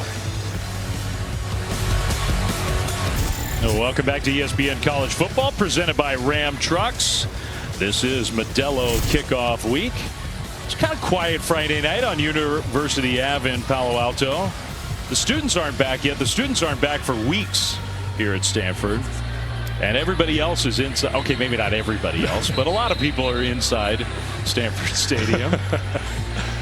And I think the Cardinal fans are enjoying what they're seeing. TCU fans may be thinking, we came out here thinking we'd be celebrating a road win to start the year, but Stanford might have something to say about that. No question. How about Troy Taylor's team here in year 2 of his tenure as the head coach? I tell you what, you could sense a little bit of quiet optimism when we met with him this week getting ready for this football game. You can see why. They returned 19 starters from last year's team. A lot more experience, a lot more continuity. They're showing it tonight. Returned every single assistant coach, all of them. So players and coaches. Play fake, Daniels over the top, and that one is incomplete. Wow, there was a handful of jersey there. No penalty flag came out. Jackson Harris has been very involved, and good coverage by Broughton. Yeah, I don't totally agree with that no call there. I think JaTravis Broughton, the transfer from Utah, playing corner for the Horned Frogs this year, I think he got away with one. There looks like there's a good fist and a handful of jersey there. But sometimes you get away with it in football. Yeah, you hear the boos around Stanford Stadium. They showed the replay up on the big video boards. 2nd and 15. Remember, there was the penalty. Now a handoff. Ford straight ahead. Ford kept his balance inside the 20 down to the 17. One thing that Troy Taylor told us, we didn't have nearly enough missed tackles from our running backs last year. They're counting on that from that guy. Timeout TCU. They want to save some clock. So the Horned Frogs will use the timeout. 1:46 to go until halftime. So it'll be 3rd and 7. Look, this is a tall task for Troy Taylor, because Stanford, all the success from a decade and more ago, but they hadn't had much success. First season in the ACC. I mean, they've been involved in the Pac-12, some iteration of that league, since the early 20th century. Troy Taylor, 2nd year as head coach, all the continuity that Brock was just talking about. And I like the way you put it. Some quiet but true optimism about this being a better year. Yeah, and rightfully so. And I think it starts with a number of things. It starts with the guys that came back. You see right there, return 19 and 22 starters. 85% of the production done last year by this football team returned, which was good for 2nd best in the FBS, only behind Iowa State at 86%. So a lot of experience, and they did a tremendous job in recruiting, bringing in some talented players. They've had some big conversions here. A throw incomplete. More good coverage there, trying to get it to Jackson Harris. And so it'll be 4th down. That was Lamarion James with the coverage that time.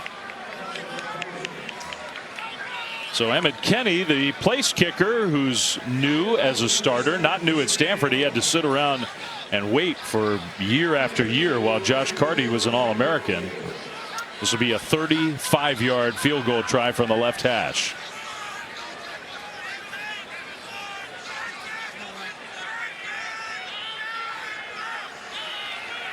Good snap and hold, and that kick is up and good. So that's the first field goal in the career of Emmett Kenny, and Stanford's lead is back to 7.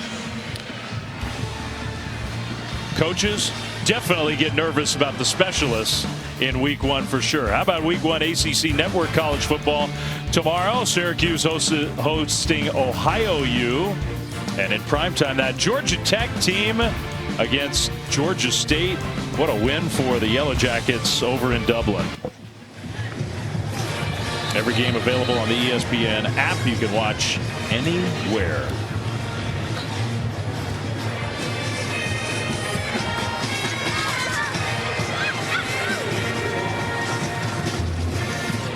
Well, Sonny Dykes used that timeout, so he's got plenty of time on the clock for a 2-minute style drive.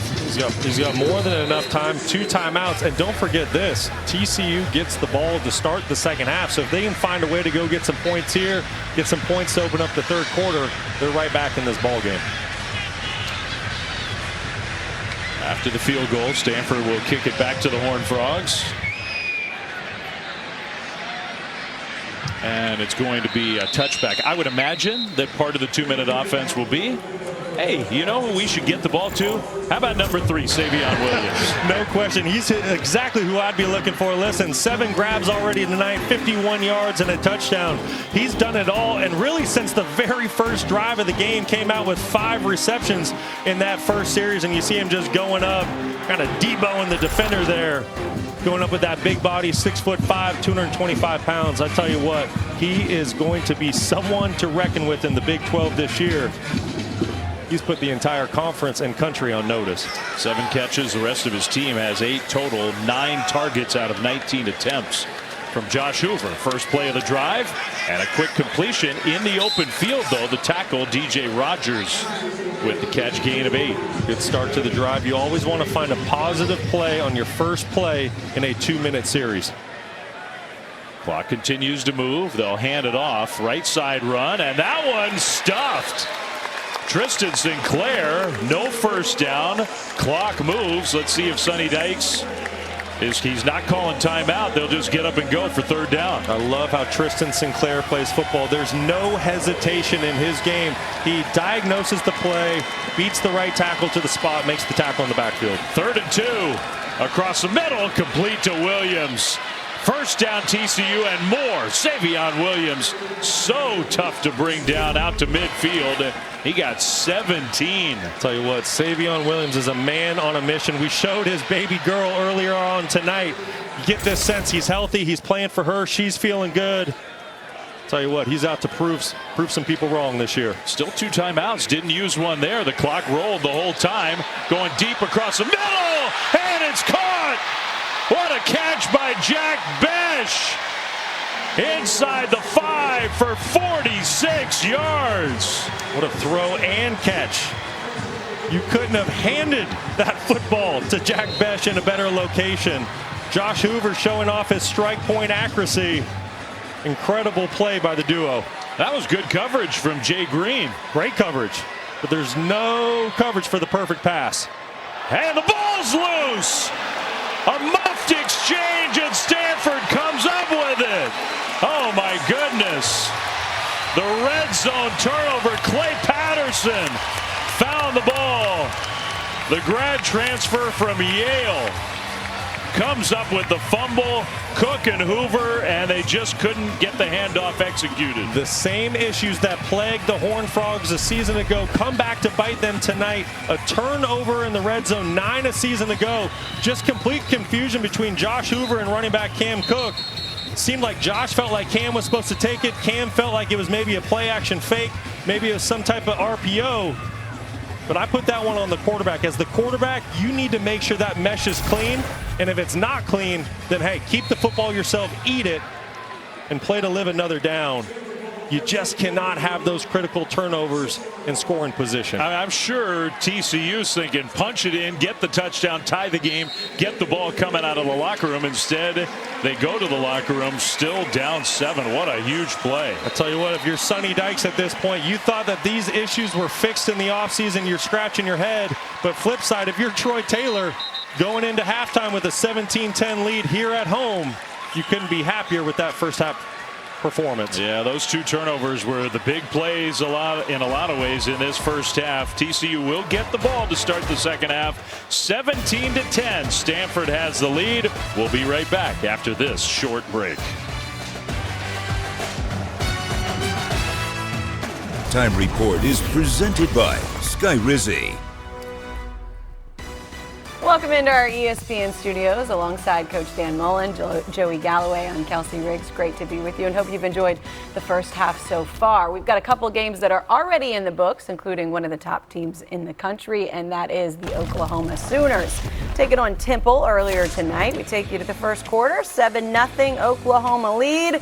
Jackson Arnold, Deion Burks, get used to seeing that connection. Absolutely, and they need Jackson Arnold to be the guy. Dylan Gabriel's off to Oregon this year, and it's his job.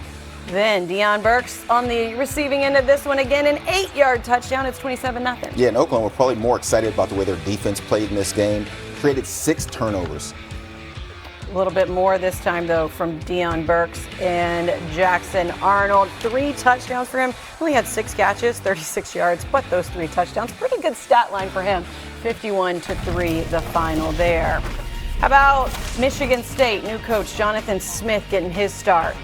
Taking on Florida Atlantic. 12 minutes in the second quarter. 2-0 ball game. Can we get a little offense? What do you think? Aiden Childs right here taking it up the middle on the quarterback draw. Came with him from Oregon State. Then it's 9-0. They're going to open it up a little bit more. How about a 63-yard touchdown from K'Ron Lynch-Adams? And this is after Michigan State got 2 turnovers in the second quarter, which then opened up the offense to start putting some points on the board. Jay-Sean Platt here with time running out in the third quarter. Spartans go on to win a close one, 16-10 the final there. Checking on the ACC, Duke and Elon. Manny Diaz taking over for the Blue Devils. Malik Murphy, the transfer from Texas connects with Eli Pankel for 55 yards. Yeah, it was a really slow start to the game, but that big throw opened up the offense, and they started to explode in the second half. 26-3, the Blue Devils get their first home win under their new head coach. Meanwhile, speaking of the ACC, Clemson, a big task tomorrow at noon with number 1 Georgia. What are the deciding factors? These guys let you know after the break.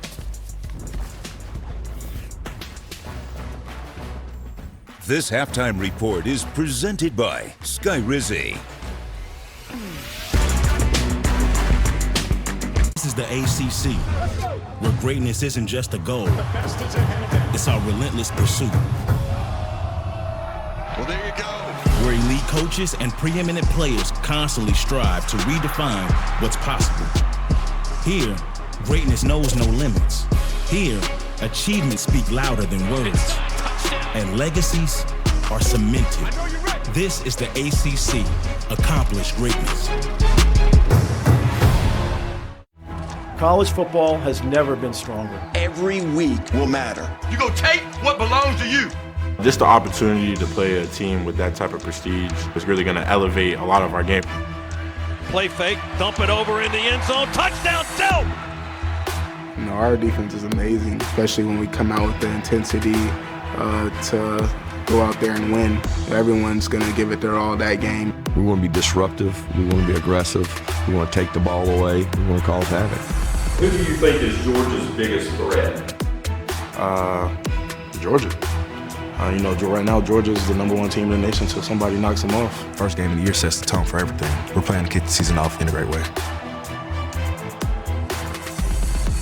Two teams that have won 4 of the last 8 national championships, and we get to start it off noon tomorrow. Clemson, Georgia, top 15 showdown, and another year of Carson Beck. What do we expect from him this season? Well, I think it's more than just Carson Beck. I think when you talk about Georgia, they went the entire last season being number 1 in the country, and it wasn't even close, Coach. It was number 1. Who's the other teams? Then they lose an SEC championship game, missed the playoff, and did you see what they did to Florida State in that bowl game? They're going to be upset and ready to go, and good for them. They have one of the best quarterbacks in the country in Carson Beck, who's leading this team that once again comes out as the number 1 ranked team in the country. They have something to prove.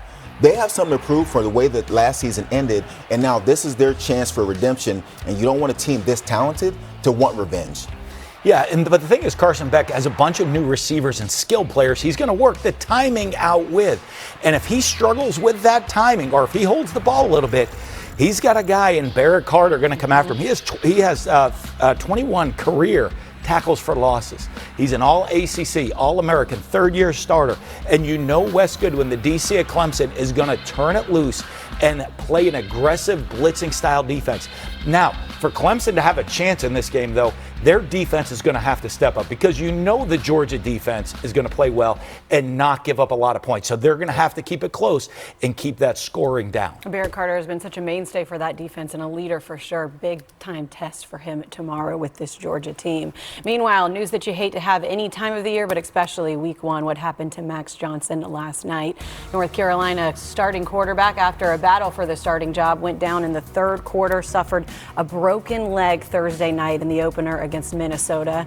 Said he had surgery right then, will remain in Minnesota for a few days before coming back and joining the team. Connor Harrell finished the game. He'll take over now.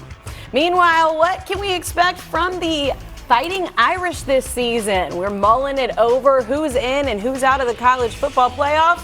We're mulling it over week 1.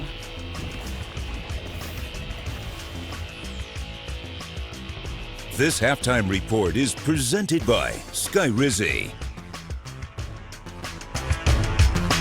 The 12-team college football playoff is here. The 4 highest-ranked conference champions will get first-round byes, and the 8 teams seeded 5 through 12 will play at the host campus starting December 20th. From there, the playoff will play out as dictated by the bracket. The quarterfinals and semifinals will be played at traditional New Year's 6 bowl game locations, and it all culminates with the national championship game on January 20th, only on ESPN.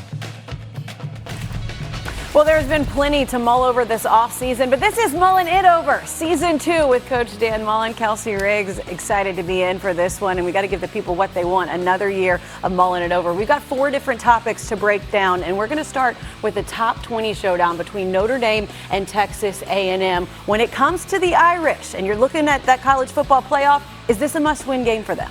I think it is, and a lot. Riley Leonard's going to be a lot on him. He played in some big games at Duke, but he's going to take his new offense, new players around him, and he's got to go into one of the toughest environments at Kyle Field against Texas A&M and his former coach. Yeah. And if you look at their schedule, the reason it's a must-win game, if they lose this one, people are going to question, where are the quality wins coming after week 1 with a loss already on the record to Texas A&M? All right, so we're mulling it over on that one. Another thing that we are keeping our eye on is, of course, the college football playoff. And you pretty much think, okay, the SEC and the Big Ten, they're good with getting multiple teams in. But the ACC and Big 12, who do you have getting 2 teams in the college football playoff? I have the ACC getting 2 teams in this year. And there's some question after week 0, the Florida State loss. But the depth of the league, Miami, Cam Ward coming in at quarterback, explosive players, exciting. Grayson McCall, a tough winner going to NC State, fits Dave Dorn's personality. And everyone has said, hey, Clemson, the dynasty, it's kind of on the downfall. I don't agree with that. I think they have a talented team coming back, and I'm going to go with Miami and Clemson. I think both get in the playoffs from the ACC this year. I like that. Let's go to our third topic, and you're mulling it over on this as well, because as you take a look at the 12-team college football playoff, we know the top 4 are locks from the conference winners, but those other 8 spots, you're mulling it over on a surprise team, 2 surprise teams that could get in. Who is it? I got to see one Thursday night with Missouri as a surprise team. They have offensive firepower. Brady Cook's throwing to Luther Bird and Theo Wee, some of the best receivers in the country. The talented O-line, they can run the football. But most impressively, the defense. They lost a lot of guys last year to the NFL, but they look sharp defensively. The other team, Ole Miss. Lane Kiffin's getting over the hump this year. He's got his quarterback in Jackson Dart. He has a lot of talented players. He's excited about this roster. I think both Missouri and Ole Miss make the playoffs from the SEC. SEC very deep yet again this year. The other side of that 12-team college football playoff is, of course, surprise teams that could be on the outside looking in when it's all said and done. Who are 2 surprise teams you think are not going to make it this year? Yeah, it's not the 5 and 6 left out. We're looking further down. I'm going to go with the one surprise team left out, Alabama. Kalen DeBoer, I think, is an excellent hire. I think he's going to do a great job. You already see the transition. I think it's been very successful. They have a tough schedule, new coach, transitioning in. I think they get left out. The other surprise team, Michigan. Jerome Moore in his first year. A lot of new faces on that roster. There's some tough teams in the Big Ten with Oregon, Ohio State, Penn State. I think the defending national champion gets left out of the college football playoff. Mulling it over with Coach Dan Mullen should be called Stirring the Pot here on week 1, leaving those 2 teams out of the college football playoff. We will see. Speaking of stirring the pot, Joey Galloway likes to stir the pot, has a few thoughts. You see the Saturday slate. What you got your eye on? I think Coach is mulling over a whole lot before the season starts. But Ohio State and that roster, they should win by 100 against Akron. Cannot wait to see across the whole ESPN family of networks. First Saturday, full Saturday of college football. This is the ACC, where greatness isn't just a goal, it's our relentless pursuit. Well, there you go. Where elite coaches and preeminent players constantly strive to redefine what's possible. Here, greatness knows no limits. Here, achievements speak louder than words, and legacies are cemented. This is the ACC, accomplished greatness.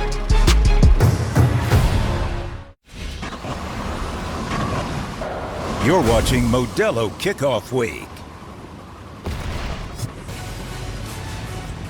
And welcome back to ESPN College Football, presented by Ram Trucks. This is Modelo Kickoff Week on a beautiful night just south of San Francisco. We start the second half, and the Stanford Cardinal have a 7-point lead over the TCU Horned Frogs. Dave Fleming, Brock Osweiler, glad you're still with us here. Late night college football out west.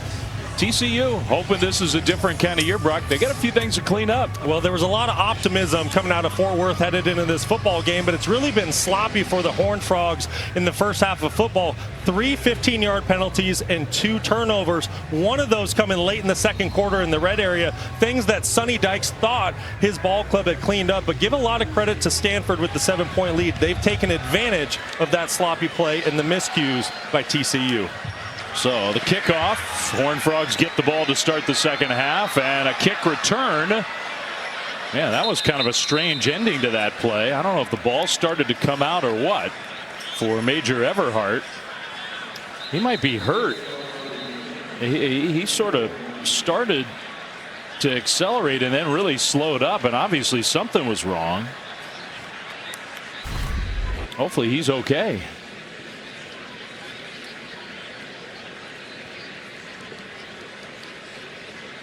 Yikes. Anytime a player pulls up like that with very little contact, that's a scary look. I hope he's okay. Hope so. Dynamic player for the Horned Frogs.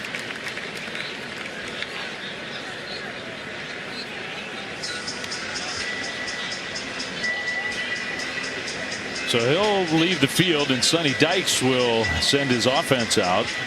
A very costly turnover right at the end of the first half. TCU got the big play down the field. They had 1st and goal around the 5-yard line, and they fumbled. They did, and that's a play that we've been told that Josh Hoover's cleaned up, right? There was 9 turnovers by TCU in the red area last year. Josh Hoover, his intangibles, he's got to clean that up moving on in the second half. So Cook alongside Hoover as we start the second half. A handoff to Cook, and he cuts it back right, gets tripped up after a gain of 2. Let's go down to Stormy. Well, Dave and Brock, Sonny Dykes surely shares your frustrations. That was the first thing that he said to me when I talked to him in the tunnel. He said we can't have all of these miscues, especially the way that they've been coming at inopportune times. He told the players, we need to settle in and play like you know how to play. Take care of the football. As for, by the way, Troy Taylor in this defense, he said they are bend but don't break and expects more of the same here. Kind of that style of defense on that play. Savion Williams got the catch but was stacked up short of the first down, so it'll be 3rd and 1. Savion Williams having a monster night through one half of football for TCU. Already 9 receptions and 75 yards. Really like what Josh Hoover did there. His first target was not open, moved through his progression, found Savion Williams on the outside. Now this is interesting. On 3rd and 1, Josh Hoover leaves the field. Is that the freshman, Hoss Haney? Sure is. Highly touted freshman. An interesting spot to bring him in for his first snap. He hands the ball off, and I don't know. That was close. I think TCU did get the first down, and that spot definitely indicates a first down. So Dominique Johnson, the power runner, just enough to get it. What an effort by Dominique Johnson. Met right in the hole by Gythan Bernadelle. Now Haney stays in the game. He's on the move. Haney. Nice tough run there. You can see what they like about him even in just one play, that burst he's got. Well, Haney is certainly super talented coming out of Aledo, Texas, back-to-back state champion. You know, this guy's got big-time playmaker written all over him, just a true freshman, but you can see his speed. He's obviously a very dynamic player, and somebody Sonny Dykes wants to get on the field because he can make a difference. And Josh Hoover, look, I don't want to read too much into it, but he looked a little stunned over there on the sideline. Haney keeps it. Haney, there's that linebacker you were just talking about. Bernadelle hit him hard. Well, that's definitely a welcome to big-time college football moment. Running into the senior linebacker, 227 pounds coming downhill at you. You talk about Josh Hoover looking a little bit stunned. I would assume he's just disappointed. I have a feeling with a true freshman quarterback that's as talented as Haney as Hoover comes back out on the field right now, this was probably planned going into this football game. Hey, we have this super talented true freshman quarterback. We got to get him some playing time. The first series of the second half will get him some reps. So now Hoover back on the field for 3rd and 3. TCU getting the ball first here. Play clock winding down. Took a little while to get him out there. They get the play snapped across the middle, and a perfect throw for a first down to J.P. Richardson. Now there is a penalty flag back in the backfield, so we'll see. And there was a TCU offensive lineman with a Stanford D lineman sort of tangled together. This one might be coming back. Penalties were a big part of the story in the first half. The play, personal foul, unnecessary roughness, offense number 52. That's a 15-yard penalty. The line of game was made. It will be 1st and 10. So it is a first down because the penalty came after the end of the play, but it basically negates all of the positive yardage for TCU. That's right. And the foul's on James Brockermeyer, the center that transferred in from Alabama in the offseason. Coming out of high school, he was the #1 rated center in the country. You know, as a coach, you love seeing the aggressive play, but that's just a hit that's not quite necessary.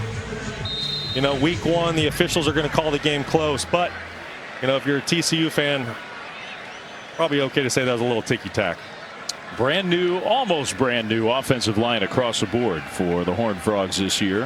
And that transfer portal, a big source of their new talent. 1st and 10. And a play fake for Hoover in the pocket. Another one across the middle. This one a little behind Williams and incomplete. Yeah, Williams trying to slow down and come back for that football. Josh Hoover, who's been super accurate all night. This is really one of his first misses. On the 3rd down, I thought he threw a great second window slant to J.P. Richardson. Just a little bit off target there on 1st down. Heaney, who just came in the game on the bench for TCU. Straight ahead run and a good run for Cam Cook, the sophomore. It'll be 3rd and short. He got 8.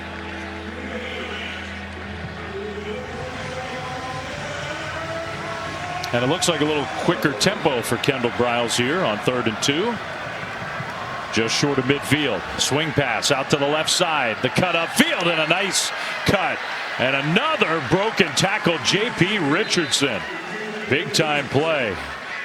J.P. Richardson, just such a reliable wide receiver for the Horned Frogs. 46 catches a year ago. Honorable mention, all Big 12. Did a great job out in space in the open field. He has linebacker number 8, Tristan Sinclair, just bearing down on him, who doesn't miss a whole lot of tackles. Does a great job of cutting back, getting upfield, and getting the first down. Give TCU credit. They're 7 of 9 on 3rd downs in this game. 3-receiver formation on 1st and 10 into Stanford territory. Handoff and a good run. The ball comes out and it bounces straight to the TCU receiver Besh, who then runs it forward inside the 25. Trey Sanders got the carry. The ball came flying out. And what a break for the Horned Frogs. Yeah, serious break. Besh there to save the day. Good to see Trey Sanders back out there on the field. He's really had an injury bug his whole college career. The transfer from Alabama. Jack Besh in the right place at the right time to save his buddies. The great heads-up play by the wide receiver. And he even got some extra yardage at the end of it. So Cook back in. Sanders immediately came off the field. TCU's had the ball for 5 minutes now. Play fake. Hoover throws incomplete. Well covered there, intended for the tight end Dabney. Great job by Scotty Edwards in coverage there for Stanford. Nowhere to go with the football. Tell you what, this Stanford secondary, they were one of the position groups that was somewhat of a question mark coming into this football game. How talented would they be? What would their cover skills be? Tell you what, against a very deep wide receiver and tight end room for TCU, I think the Stanford secondary has played phenomenal tonight. Savion Williams been out for a couple plays, and he left the field kind of strangely. I'm wondering if he's a little banged up. Incomplete. Hoover tried to get it very quickly to Besh. Off his hands, it's 3rd and 10. And Williams is coming back into the game. This is a moment where Josh Hoover needs to grow. Right, young quarterback, still learning the game. We know he has intangibles. We know he has the arm strength. But now you have to make a good decision with the football. You are in field goal range. You have 3 points in your back pocket. If the ball is not there, tuck it and run or throw it away. They've been perfect on 3rd down on this drive. They get the play snapped. Hoover throws, and it's dropped. Williams had it and dropped it. And so it'll be 4th and 10. Yeah, that's an uncharacteristic drop by Savion Williams, who's having a monster night for TCU. We give a lot of credit to Colin Wright. You know, he's going to be there to make the play, make the tackle. He's had a big-time challenge covering Savion Williams all night long. And I tell you what, the junior out of Missouri City, Texas, has done a fantastic job for Stanford tonight. Kyle Lemmerman made his first collegiate kick attempt. Now his second from 42 yards, and this one is on the way, and that one's good. So Kyle Lemmerman so far a perfect debut for him. TCU takes the ball out of the locker room in the second half, goes down the field and gets 3. It's 17-13 Stanford.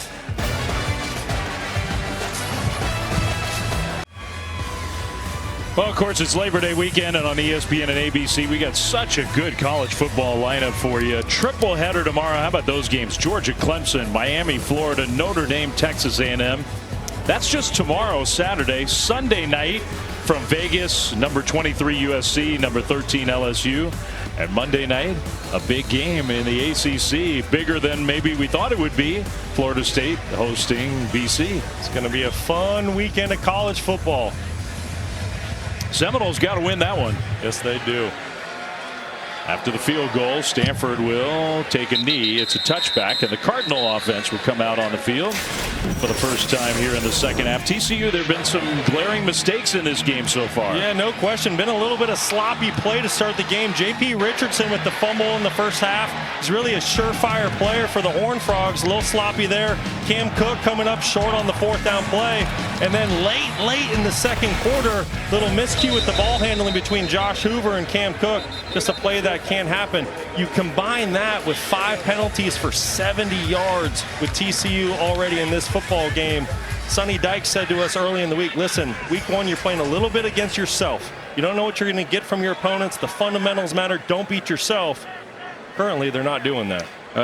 We showed you the total yardage. That's how you double up a team and are still trailing. They have a 2-to-1 total yardage advantage for TCU. Daniels, design run, kind of picking his way forward. Ashton Daniels out into the open end across midfield. Well, I thought he was going down much closer to the line of scrimmage. Jamel Johnson finally tackled him. That's 29 yards. How about the vision by Ashton Daniels? You're right. There was nowhere to go early on in that football play. TCU is not gap sound in their defense, and Ashton Daniels makes him pay. That's his second run of 20-plus yards in the football game already, showing how dynamic he can be. He's got 92 rush yards, only 50 passing yards. And Stanford right away into TCU territory. Daniels, why not try it again? That's why. This time they were ready for it. Yeah, and you know the difference between those two plays is really the TCU defense just being gap sound. You know, Cooper McDonald, number 44, the transfer from San Diego State, originally from the Fort Worth area, doing a great job with his hands, getting off the block and making the tackle. They love that guy. They think he can be an all-conference player in the Big 12. 2nd and 10, Stanford after the Cooper McDonald tackle. Daniels, little shoulder fake, gets hit, goes over the top, and it's knocked away. Very well defended that time to Travis Broughton. Yeah, that's pretty close to defensive pass interference. As a defensive back, you have to get your head turned around and eyes back to the football. Didn't really look like Travis Broughton was able to do that. Oh, there, yeah. It's close. It's close. But the thing that I would say about the officials tonight is they've called it the same both ways. They have allowed the receivers, DBs, to compete on the outside. Ashton Daniels saying he can't hear through the headset. He's not getting a play call. Now he finally does. I mean, this is 3rd and 10, and Stanford's looking a little disorganized. They get the play snapped. Daniels throws, and that one is caught at about the 40. Now that's going to be well short. Iamaner, only his 2nd catch of the game. It's 4th down and what, about 4? Yeah, don't be surprised if Troy Taylor elects to go for it here. Looks like it's going to be 4-down territory for Stanford. Well, I personally like it. You're trying to set the tone, make it a new year. What do you have to lose? I totally agree. You've already converted on 1 4th down tonight. You've crossed midfield. You have all the momentum. I love the confidence you're showing in your football team. Play clock under 10. Daniels looking right. Daniels now moving right.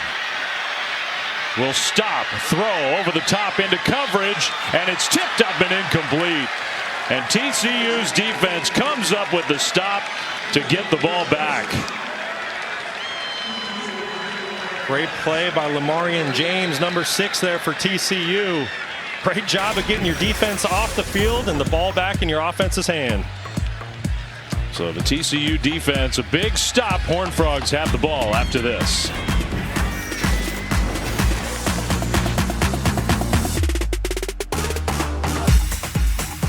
The new 12-team college football playoff begins December 20th on ESPN. Yeah, that's how I get by.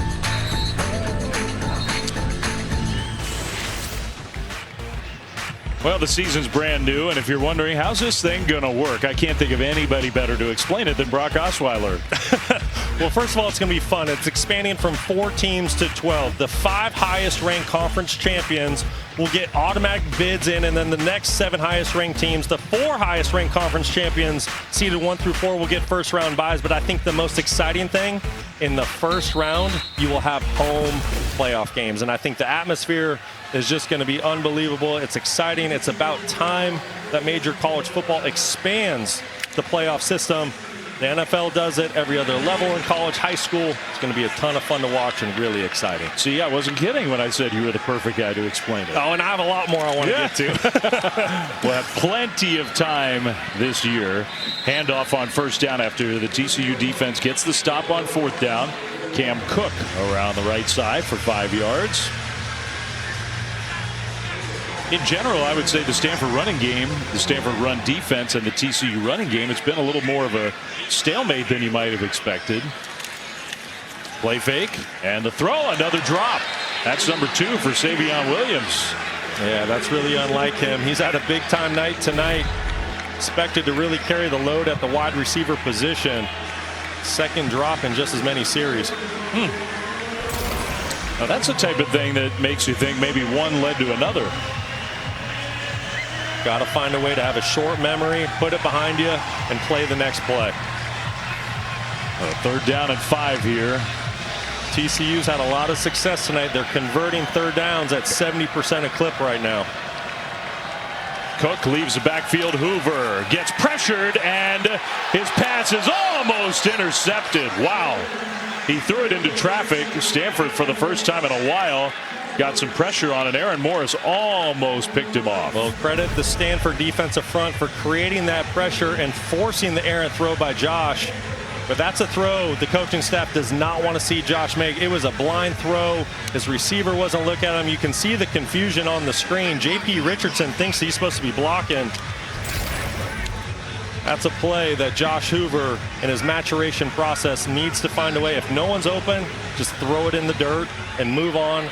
Allow your team to punt. First punt here for the lefty, the new punter, Ethan Craw. And it's a fair catch from Bryce Farrell outside the 15-yard line. Stanford defense gets the ball back for the offense, and those two are talking about that play. Well, there was definitely some confusion. Like I said, number 7, J.P. Richardson, he was in a blocking posture.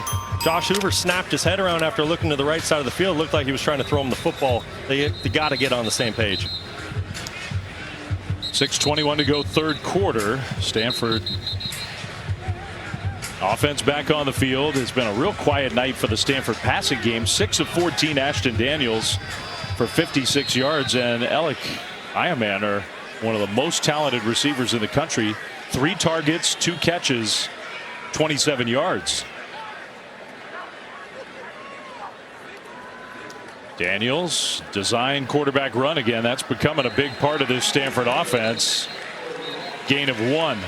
You know, and you talk about the lack of passing game for Stanford tonight, even though they're still winning the ball game 17-13. And I really think it's because of the pressure that was getting to Ashton Daniels in the backfield by the TCU linebackers and defensive front. He didn't have a lot of time to throw the football in the first half. And Troy Taylor, listen, he's been around the block a long time. He's played the game.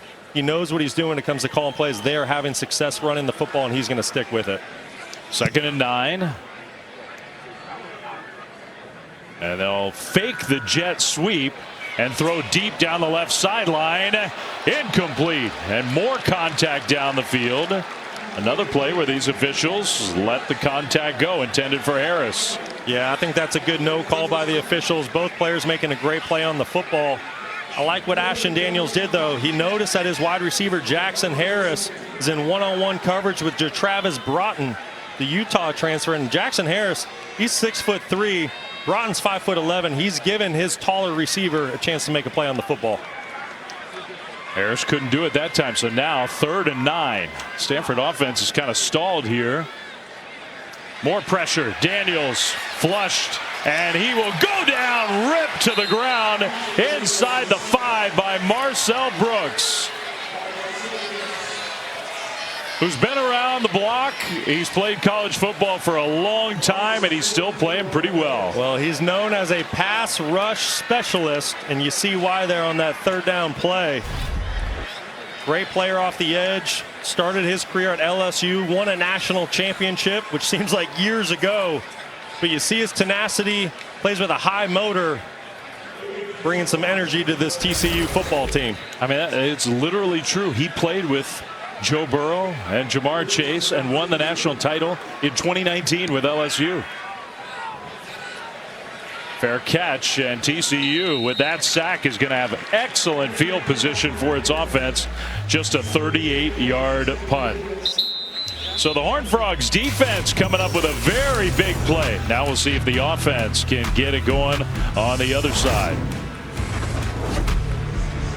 Wake up, shot calling. Pay what I bought it. New crib psychotic. I'm so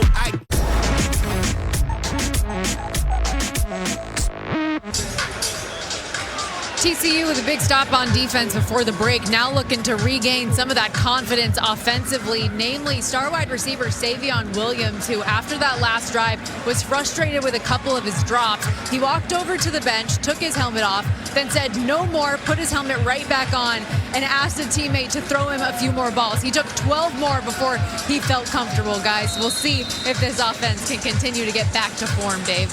I like it. Sometimes you just got to work out the drops. I've been there before with teammates in the past. Start tossing them the football, get their confidence back. I'm guessing we're going to see them go to Savion Williams sooner rather than later. Handoff up the middle, though. Cook on 1st down, and Cook with a nice run for a TCU 1st down to the 30. Great job by that TCU offensive line. Opening up a big-time hole for Cam Cook. You could have drove a Mack truck through that hole. Great misdirection with the sprint draw. Little pass fake, and now a nice delivery inside the 10, caught by DJ Rogers. It'll be 1st and goal. Well, we got some laundry down on the field. This might be coming back. Penalty flag way back. Personal foul, illegal block below the waist, offense number 4. 15-yard penalty, 1st down. Man, that's another huge pen. TCU's had a bunch of really damaging penalties. Number 4, Cam Cook, coming from the running back position. You are allowed to block below the knee, just called a chop block, but you have to do it with inside the tackle box on the initial line charge. I think that's the conversation Sonny Dykes is having. He's saying, hey, listen, he was inside the tackle box. That was right on the edge of it. Without having a view from directly behind, it's really hard to tell if he was in or out of that tackle box. And that's where the penalty yardage just doesn't tell the full story. It was 1st and goal at the 4. They're at the 45. That doesn't get accounted for in that box score. Play fake. Over the middle, wide open Besh with the catch and run inside the 10 and stretching for the goal line. He almost got there. What an effort by Besh. Bailey finally got him to the ground, but now it will be 1st and goal. What a great throw and catch, and give David Bailey, who made the tackle, a lot of credit. He plays defensive end for Stanford, made the play 40 yards down the field. TCU hustling to the line. Handoff, Cook. Cook. I think he was stopped short. So the short yardage run game for TCU has not been perfect. Now, I don't know why the TCU players are saying touchdown. Well, and it's these hurry-up situations that have hurt TCU in the run game. Once again, linebacker Tristan Sinclair, nobody gets a hand on him. Sonny Dykes confused with what's going on. Thinks he has a touchdown.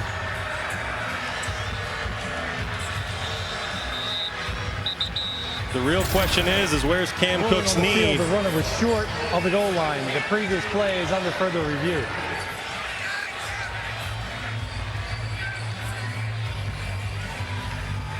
Yeah, so it just was his body on top of a defender and the knee never went down.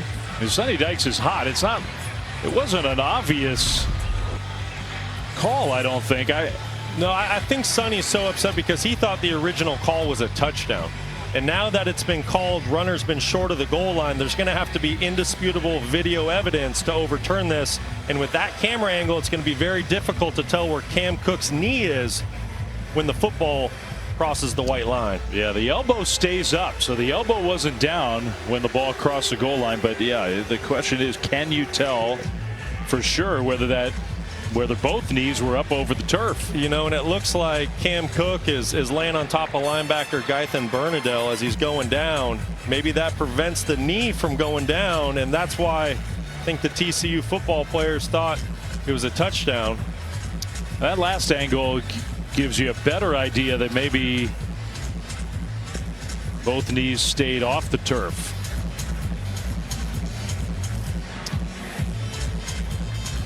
I'm going to call this one a touchdown, Flem. I think it is. Whether there's enough evidence to overturn the call on the field might be something a little different, but I think it is a touchdown. I think we had a pretty good shot a couple replays ago showing Cam Cook's knee. It's really sitting on top of Gythan Bernadelle as he's going down.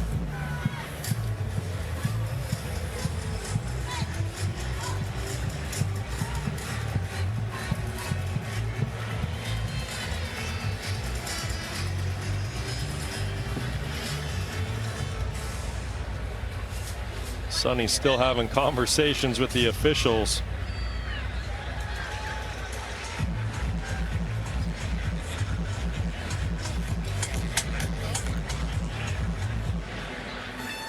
Well, I know you want to get it right, but at some point you gotta make a call and play some football. Gotta make a call. Yeah, I agree.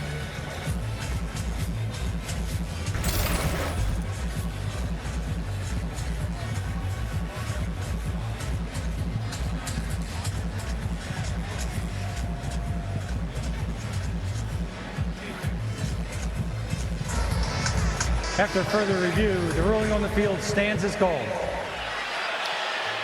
And look, do I think that's the right call? My guess is it's not the right call, but by the way they write up these rules for the replay officials, are you 100% positive?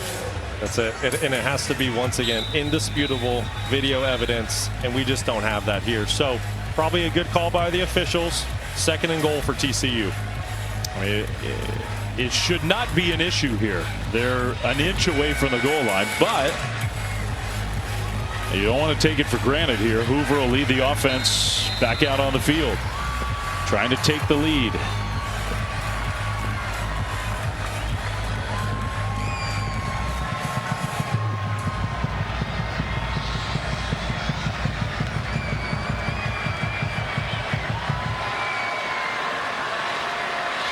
Hoover under center. He's going to try to sneak it, and Hoover, to me, definitely got across. We haven't had a signal yet. Now we do.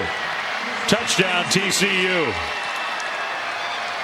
And the first lead of the night for TCU on the quarterback keeper. Just an attitude play for TCU. Saying our line's stronger than your line. We want it more than you do.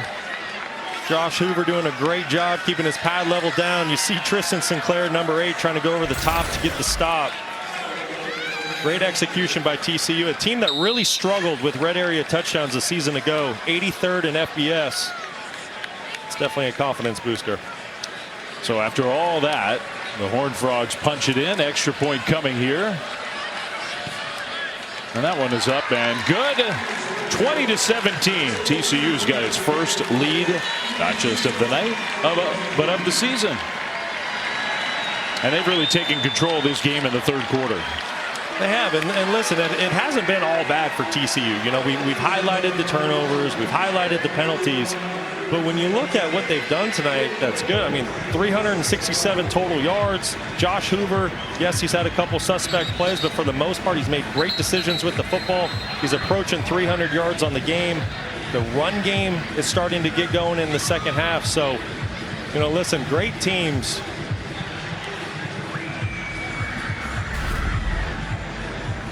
It was such a funny sequence there, Brock. The penalty that brought him back to the 45 after they thought they'd have first and goal, and then right away, the very next play, Jack Besh, who's having such a big night, made it first and goal all over again.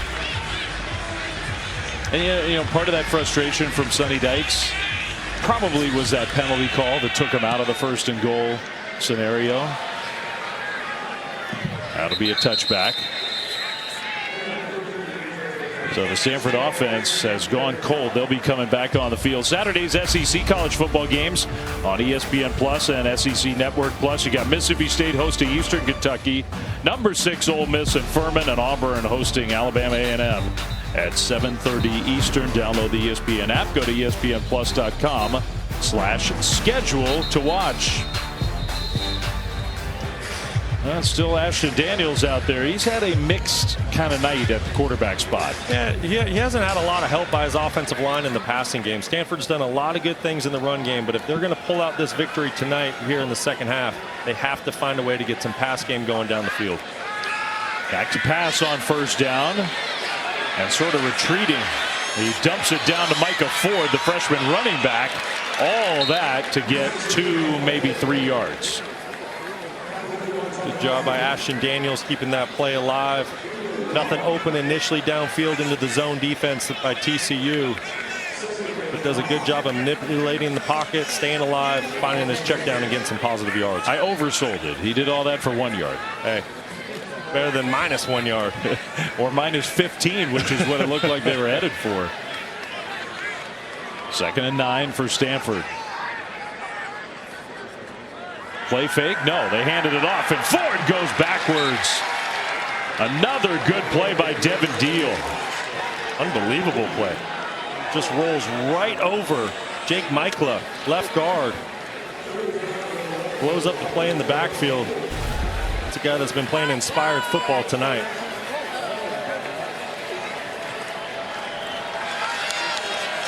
Well, he was a part of that Tulane program resurgence.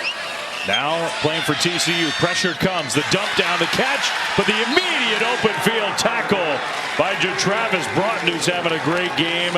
A short gain for Stanford, and they're going to have to punt the ball back.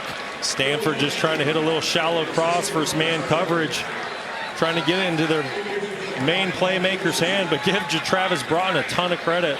It's a great open field tackle.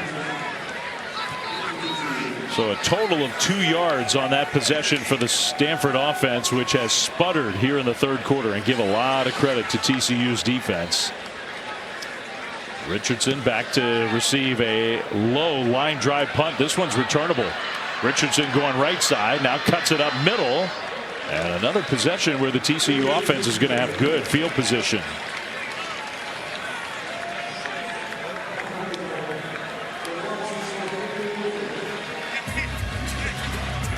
So just a 38-yard punt and a return of 10 yards. Sonny Dykes' team, after a wobbly first half in a lot of ways, is looking much more confident right now. Yeah, I think this is the football team that a lot of people were expecting to see out of TCU. They're playing great complementary football right now. Offense, defense, special teams. Josh Hoover's getting in a rhythm. Running back Cam Cook. And the defense is making it very difficult on Stanford. So they start another drive at their own 45 and hand it off to Cook again. They've been a little more devoted to the running game here, I think, and for the most part that's been successful. Not on that play. Ethan Bernadelle with the tackle on what will likely be the final play of the third quarter.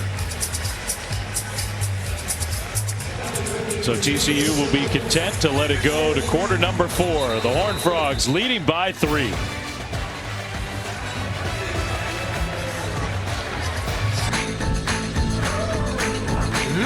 that's how I get by. You're watching the ACC on ESPN. Little film noir festival in downtown Palo Alto. Maybe a little too close to how the Stanford offense performed in the third quarter. Our game track brought to you by American Express.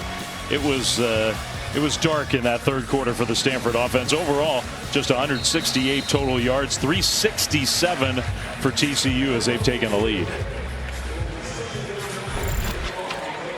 And the third quarter yardage very lopsided. 24 yards, 1 first down for Stanford. TCU has the ball. We start the fourth quarter. And Hoover pressured. He goes down.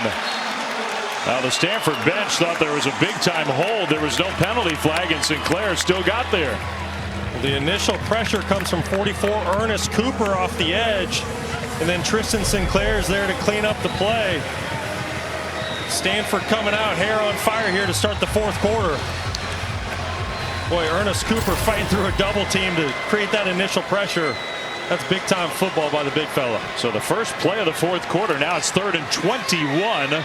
Hoover is going to throw short, and it's incomplete. Intended for the tight end Dabney. So 4th down, and the Stanford defense, they needed that big time. Yeah, that was inspired football there. You know, it was time. TCU's had the entire momentum all of the second half. Stanford's back. They're starting to go against the wall. Defense saddles up and gets a big stop for their football team. Especially after that whole special team sequence with the short punt, the good return. I mean, TCU took over close to midfield, but Stanford's defense holds. So it's still just a 3-point lead. That was a moment where you kind of thought, okay, Horned Frogs are going to go down and start to put this game away. Short punt, fair catch at the 30. And after all that, Stanford actually gains some field position. Yeah, they do. Great field position. Really one of the first times this half. Now it's time for Troy Taylor to dig deep into that playbook, find some creativity. Ashton Daniels has had some struggles through the air, hasn't had a lot of time to throw the football from the pocket, but he's made up for it with his legs. He's had some huge plays on the ground, a couple runs of 20+ yards. He's shown his physicality, his athleticism. He's really made good decisions with the football all night when the pass game has not been available down the field. Just 8 of 17, though, throwing the ball. Iamaner's been quiet. TCU's defended him very well. Empty backfield here. TCU showing a little pressure now. Daniels across the middle, and that's a completion for a gain of 5. That's the tight end Roush. Yeah, Roush, a good player, reliable player for Stanford. Junior out of Nashville. Looks like Stanford's decided that part of the solution maybe is a little quicker tempo. Ball thrown over the head of the intended target, CC. When Stanford's gone fast tonight, my impression is it hasn't worked all that well. No, you're right, and really that almost goes for both teams. But Stanford in particular, right there trying to catch TCU off guard, trying to hit a big play down the field on a big box fade from the slot position. Credit the TCU secondary though, great coverage down the field. 3rd and 5 from the 35.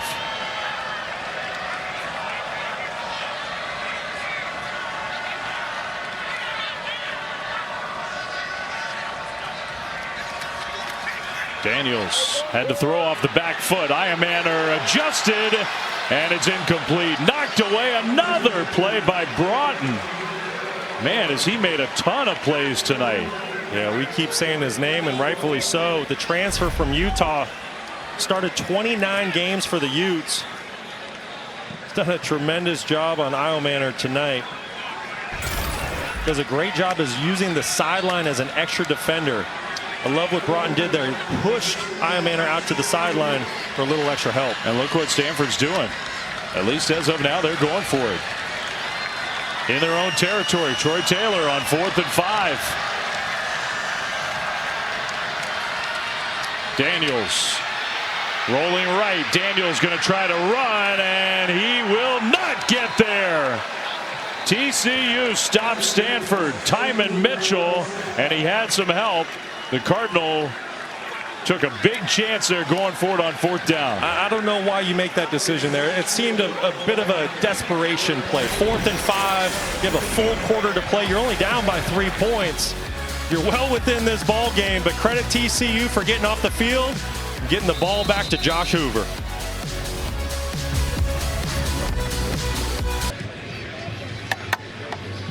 Well, I mean, I think it's very fair, Brock, to say that Stanford made an interesting decision from well in their own territory to go for it on 4th down. Yeah, I just don't understand Troy Taylor's decision there. It's 4th and 5. You're down by 3. You have an opportunity to flip the field, pin TCU back at their own end zone.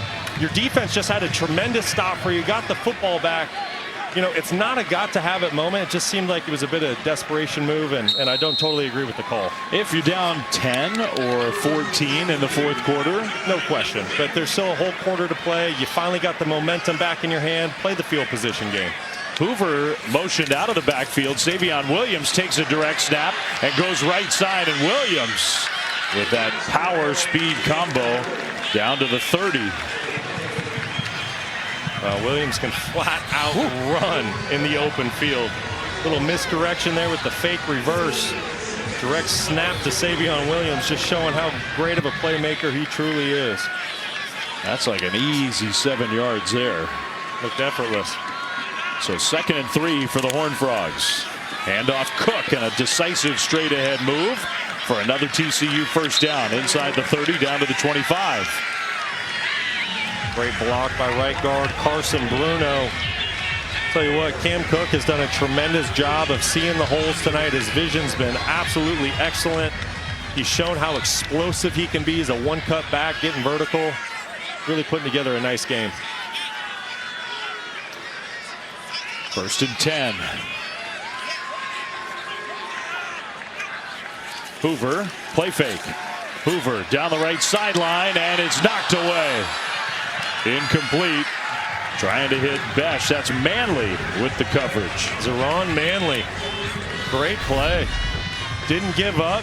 Battling the whole way down the sideline. Josh Hoover trying to hit Besh on the back shoulder play, which I think was a great decision by the quarterback. But Manley just doing a tremendous job of fighting on the outside and getting the PBU. They're letting them play on the outside, that's for sure. I like it. I really do. 2nd down and 10. Hoover 22 of 34, 286 yards. Play fake. Pressure gets away. Hoover is going to run and duck out of bounds.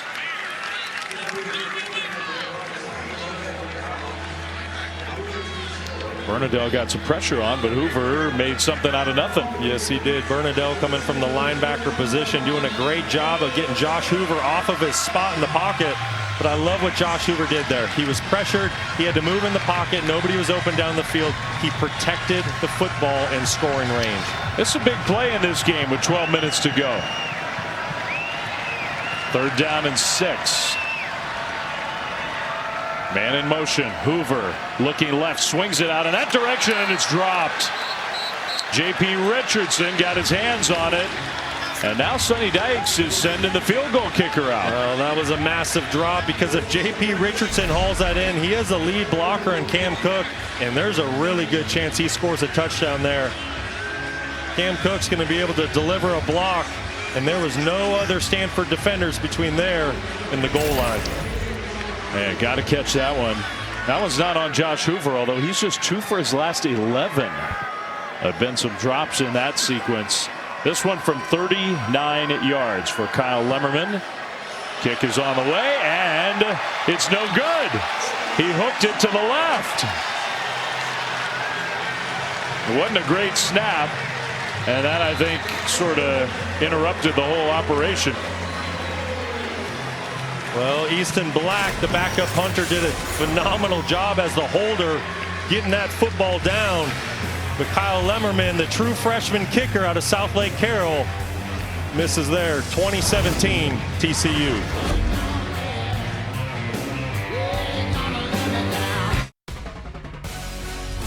ESPN College Football is presented by Ram Trucks, built to serve, and in part by Open Door, real estate's biggest game changer. Well, Stanford was up 17-10 at halftime, but TCU has really controlled the game since halftime. The problem for the Horned Frogs is, despite that, they're only up 3. Stanford opening the season at home 678 days since their last home win against an FBS team.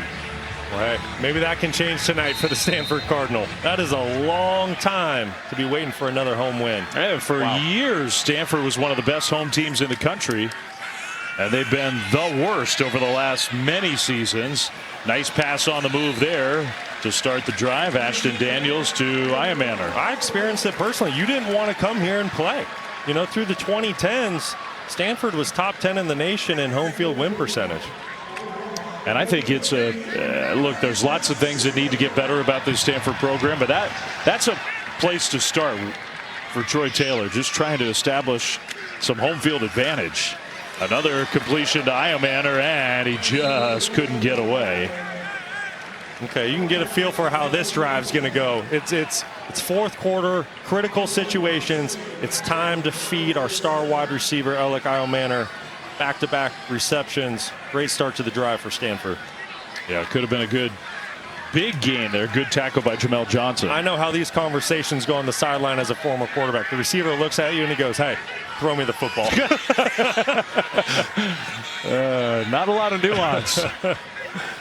And if Iamander did, in fact, do that, I don't blame him. Across the middle, that pass is caught. And how about that? The first catch of the year for Tiger Bachmeier, who in his own right is a talented wide receiver. He's been invisible tonight. No question. He was one of the brightest spots last year for Stanford. Played as a true freshman, had a tremendous season. And that's his first catch, his first target. Handoff right side, and Ford goes down. So a big-time negative play. Abe Kamara into the backfield for the tackle for loss. Yeah, coming up from the slot corner position. Great tackle in space in the backfield. It's like a little nickel pressure right off the edge. It's a great tackle. So big play by the TCU defense after that first down. 7-yard loss. That's the 9th tackle for loss by TCU tonight.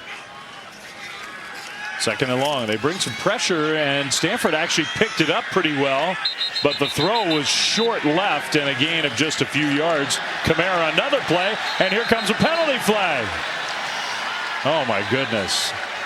Did TCU do it again? I think they did. Kamara, as he was getting up off of Bachmeier, gave him a little shove as he was getting off, and I wonder if there were some words said. After the play, unsportsmanlike conduct, number 1 defense. His first of the game. 15-yard penalty, automatic first down. It was going to be 3rd and 14. Listen, I know football's an emotional game, but you have a 3-point lead in the fourth quarter. You're a veteran player. You're a senior. You can't do that. You made 2 great plays in a row. That's right. And you force Stanford into a 3rd and long. You're about to get off the field. Give your offense the football. Just a sloppy play. Yeah. I mean, you can quibble with, was it enough to call the penalty? It's just not smart. 100 yards of penalties now. Daniels scrambling. Daniels is going to run. Daniels had a man downfield. It looked to me like Brock, but he kept it and gets 7. Yeah, tight end Sam Roush was wide open in the end zone. That's one when Ashton Daniels sees it's tomorrow. And hey, credit Ashton Daniels. I think he's done a phenomenal job. He's been under pressure all night long. He's done a good job of keeping his eyes down the field and remaining a passer under that duress. But he did miss his tight end there. That would have been a big-time play for Stanford. Yeah, he got 8 yards, but that might have been 7 points. 2nd and 2. They'll throw short, and it dropped right through the hands of the star wideout, Iamander. So now it's 3rd down. This is the play you were talking about. Yeah, and I get it. Listen, you got some guys on the defensive side that are breathing down your neck. They're coming for you. They've been coming after you all night. You've been taking hit after hit. You get outside the pocket, and I understand Sam Roush is in the backside of his vision. Probably saw him late there, but hey, credit Ashton Daniels for picking up some positive yards and making it 3rd and manageable. I mean, there was nobody within 20 yards of that would have been big time. The tight end. Hard to see, though. 3rd and short. Daniels in the pocket. Over the top, and it's caught! What a catch this time by Iamander. Inside the 10, Broughton was all over him. Listen, big-time football players make big-time plays in big-time moments. Third down, fourth quarter, got to have it. Go to your go-to guy, Eilmanner. What a perfect throw and catch against great coverage. And now the power run all the way down to the 1. That looked like Cedric Irvin in the game. 2nd and goal, Stanford trying to go back ahead. Boy, that was an impressive go-back a play ago. I tell you what, just a perfect throw. Like I said, the coverage couldn't have been any better by the defensive back. But there's no answer for the perfect throw and catch. At least for now, Eilmanner much more involved on this drive. And they've got the quarterback split out. It's Irvin who's getting ready to take the direct snap. Now they run Daniels in there. He gets the snap and keeps it, and he went nowhere. I mean, I know Stanford's not built yet to be a power team like they were when they were winning so many games, but that is a little cute. No, I don't like it. Listen, TCU in the middle, they're 325, 320, 310. Stanford, you're still developing your offensive line. You cannot match up in the size and physicality. Get the ball to the perimeter or throw the football to Alec Eilmanner. And now they do get Justin Lamson in, the guy who threw a touchdown earlier in the game. He's their sort of run quarterback specialist on 3rd and goal from inside the 1. Lamson keeps it. Lamson lunges. Touchdown.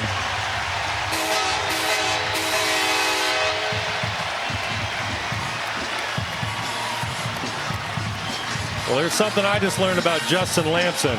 He is one tough, physical quarterback. He met Johnny Hodges, the star middle linebacker, old school throwback type linebacker for TCU, right there at the goal line. And Justin Lamson won that battle. Wow, that's impressive.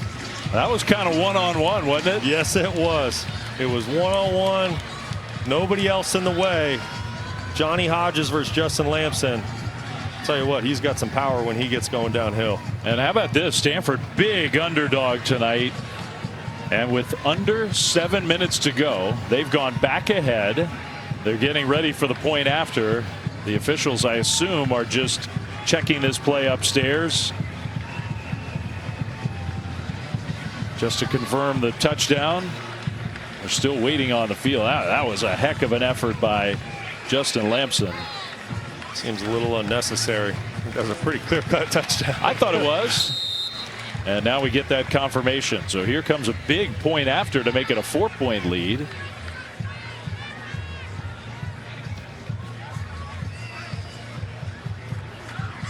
Kick is up, and the kick is good. Well, this was the catch that set the whole thing up, Brock. The Eilmanner catch was spectacular. Well, if you're still awake and hanging out with us, there's some fireworks happening here in the 4th quarter. Ashton Daniels to Alec Eilmanner down the sideline. It was the big play the Stanford Cardinal needed to get some momentum. And then Justin Lamson, the powerful quarterback, punches it in for 6.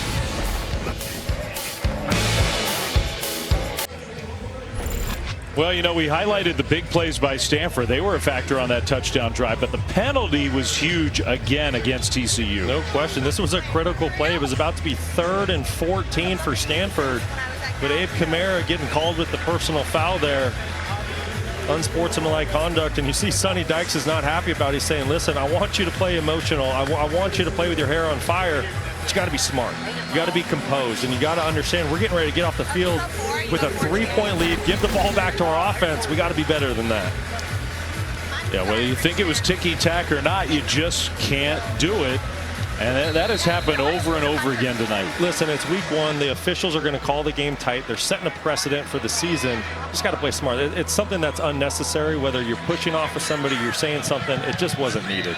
Over 100 penalty yards against TCU tonight. This kick returnable from the goal line and out to the 25-26 yard line. That's where TCU will have the ball back. Labor Day weekend right here on ESPN and ABC. Our college football lineup. What a trio of games tomorrow. Number 1 Georgia and Clemson Saturday, tomorrow noon Eastern, then Florida and Miami, Notre Dame, Texas A&M, and that's just tomorrow. Then Sunday you get USC and LSU in Las Vegas. Monday night in Tallahassee, Florida State hosts Boston College. A weekend full of great college football on ESPN and ABC. That is an A+ lineup. I can't wait for it. And this is kind of, I mean, look, we had some games last night. Quick hitter on first down. TCU gets an immediate first down. Besh has had a nice game for the Horned Frogs. But this Friday night game for TCU and Stanford, kind of a way to get the whole Labor Day weekend started. We've got a good game. 4-point lead for Stanford, fourth quarter. Play fake again across the middle and another completion. This time Richardson into Stanford territory, still going inside the 30. What an effort by J.P. Richardson. It's great recognition there by quarterback Josh Hoover. It's an RPO. And watch the linebacker step up on the play action fake. Josh Hoover recognizes that, pops a slant right over the linebacker's head as they step up. Great recognition by the young quarterback. 34 yards, 23 of them after the catch. This one is completed. Williams had to lay out, and so he's down after a short gain. But TCU wasting no time going straight down the field. No, and this is what they're capable of. They showed that to us last year. They showed it earlier on in this football game. It's really just been the miscues. It's been the penalties and the turnovers and drops that have hurt them. But when they're rolling, they can score as fast as they want to. Over 400 yards of offense now on the night for TCU. Josh Hoover, 2nd and 7. Rolling right and throwing right, and another great catch by Richardson. He gets close and might have gotten there. Maybe just a half yard short. It's a tremendous grab by J.P. Richardson. Had to use all of his 6-foot frame, showing off his ball skills.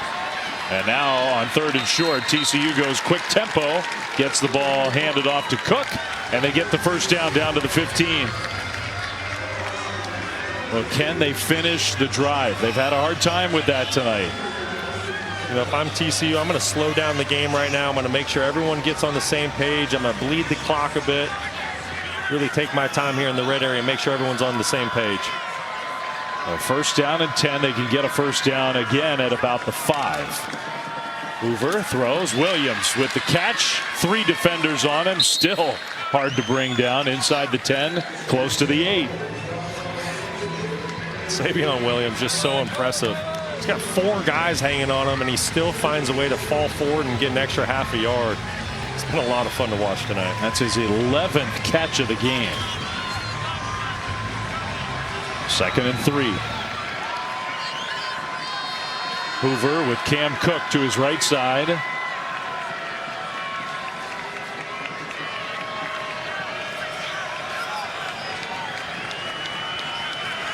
Under 10 seconds on the play clock. Hoover, handoff, Cook running right. Cook cuts it to the 5, and he'll get the first down.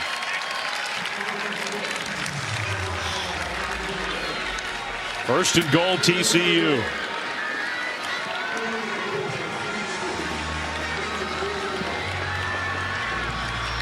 And I think you're right, Brock, that they are deliberately taking some extra time. Well, you should. You know, you're in your 4-minute offensive mode. You don't have the lead, but you're knocking on the end zone door. You don't want to leave Stanford with too much time if you find a way to punch this into the end zone.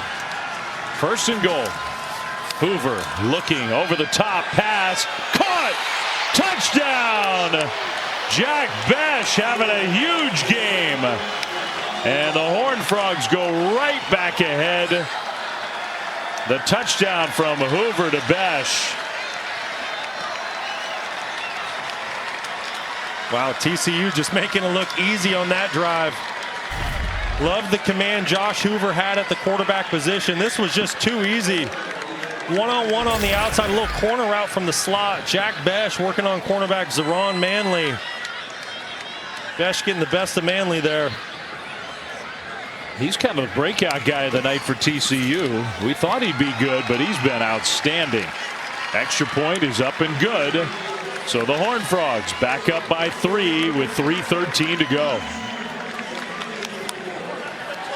8 plays, 74 yards. Very, very impressive answer by the TCU offense after Stanford scored. Like I said, just a one-on-one matchup from the slot. Besh on Manley. Besh running a simple corner route. Outside receiver was just running a little under route. Josh Hoover reads it perfectly, makes a catchable throw out there. Great execution by the Horned Frogs. Josh Hoover, what had he been? 2 for his last 11 throwing the ball before that drive? That's correct. And he went 6 for 6 on that drive. It's a big-time drive for a young quarterback. Just a sophomore, showing why there's been a lot of preseason hype around him. We know the arm strength. We know the leadership, the intangibles he brings to the table. We know his teammates love him. He's won the locker room. The question was, this is his first year being the full-time starter. That was an extremely impressive drive by the young quarterback. So now it's going to come down to the TCU defense. Can they get one more stop of Ashton Daniels and the Stanford offense?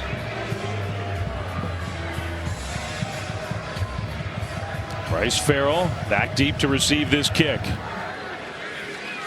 And that one is going to be fair caught. It'll be a touchback for Stanford.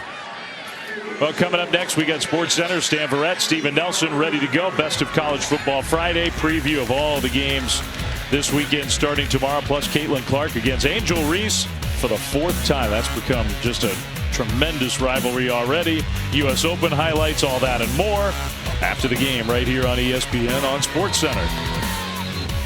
If you're Stanford, this is the exact opportunity you were hoping for in the 4th quarter of this football game. You have the football, 3:13 to go on the clock, and you have an opportunity to go down and win the football game.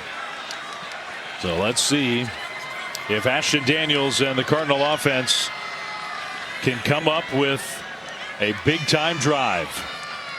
First down. Daniels is going to go over the top, and the pass is incomplete. Oh, man, I think Jackson Harris had it, and it went through his hands. He was open, and I thought Daniels put the ball on the money. He did, but give credit to Bud Clark. Safety for TCU right at the last second just gets a little bit of nudge on Jackson Harris, and that's the difference of it being an incompletion versus a reception. Yeah, you're right. Good eye. So 2nd and 10, that was a chance for a very big play. Now Daniels again going in that direction, and incomplete. Bachmeier was just blanketed. That's Bud Clark again. Listen, I don't know how many times you're going to want to try Bud Clark. He's one of the star players of this defense, 2-time team captain. Now you're facing 3rd and long after 2 incompletions. And Bachmeier heads off the field for this 3rd and 10. I think it's important for Ashton Daniels to be very smart with the football here. You still have 3 timeouts, so even if you don't get the first down, play the field position game, you still have a chance to get the ball back. He'll take the snap on 3rd and 10. Here comes the pressure, and he is going to go down and get sacked. The TCU front just overwhelmed Stanford. Devin Deal, Marcel Brooks again. The sack masters. Tell you what, those guys have played a great game tonight. Marcel Brooks, pass rush specialist. Devin Deal coming over from Tulane. All-conference player a season ago in the American Athletic. And Stanford's going to go for it, by the way. They're not going to punt the ball away. There's no pocket for Ashton Daniels to step up into. They're going to go for it here. So on 4th down and long, 4th and 16, Daniels steps up and throws, and it's tipped up incomplete. Iamander got a hand on it, but the TCU defense comes up with the stop. Now 2:14 to go. Remember, you have the 2-minute timeout now in college football, plus all 3 timeouts. And I guess the theory for Troy Taylor is if you can hold him to a field goal, you get the ball back anyway. Yeah, and a little bit of that is, I don't know how much you trust your defense right now. TCU just marched right down the field, scored a touchdown, so maybe you're thinking, hey, we have the ball in our hand right now. Let's try to go win the football game while we possess the football. That's the only thing I can think of because there's not many plays in the playbook for 4th and 16. And Stanford was taking deep shots on that drive. They had an opportunity to make especially one big play. They did, and I don't mind those calls. The defense TCU was playing presented the opportunity to push the ball down the field, but that fourth and extra long is going to be very difficult to convert. So now Stanford has to stop with that 2-minute timeout coming. Cook is going to run middle and get a yard maybe. And Stanford will use a timeout, which that's good clock management because you can save some clock on the other end of that 2-minute timeout by using one there. Absolutely. I would think TCU's instruction to whoever is going to carry the ball on this second down play is we want this play to go at least 7 seconds. Easier said than done, but yes, absolutely. TCU, they're in 4-minute offense right now. They have the lead. They want to stay in bounds. They want to bleed the clock as much as they can. You've hit on it multiple times tonight. There is a new rule in college football. When that clock hits 2 minutes, there will be a stoppage of play. We don't call it a 2-minute warning at the college level. That's just the NFL. But the clock stops nevertheless. I think their logic is, well, what do we need to warn you about? There's nothing to be afraid of. It's just 2 minutes to go in the game. It just has a good ring to it. Can we go with it a little bit, you know? It does. It sounds weird to not be able to say 2-minute warning, but it's the 2-minute timeout coming. Stanford has their own 2 timeouts still left on 2nd and 9. They're going to hand it to Cook, and he'll try to bounce it left. He'll get to the corner, and Cook gets the first down. That's huge. Now we have that 2-minute timeout, but it's going to be 1st and goal TCU right after this.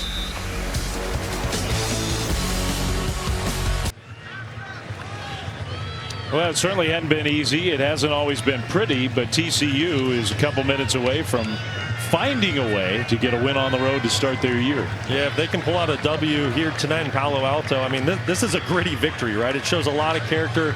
Not everything went perfect for TCU tonight. There's been a lot of penalties. There's been personal fouls. There's been turnovers.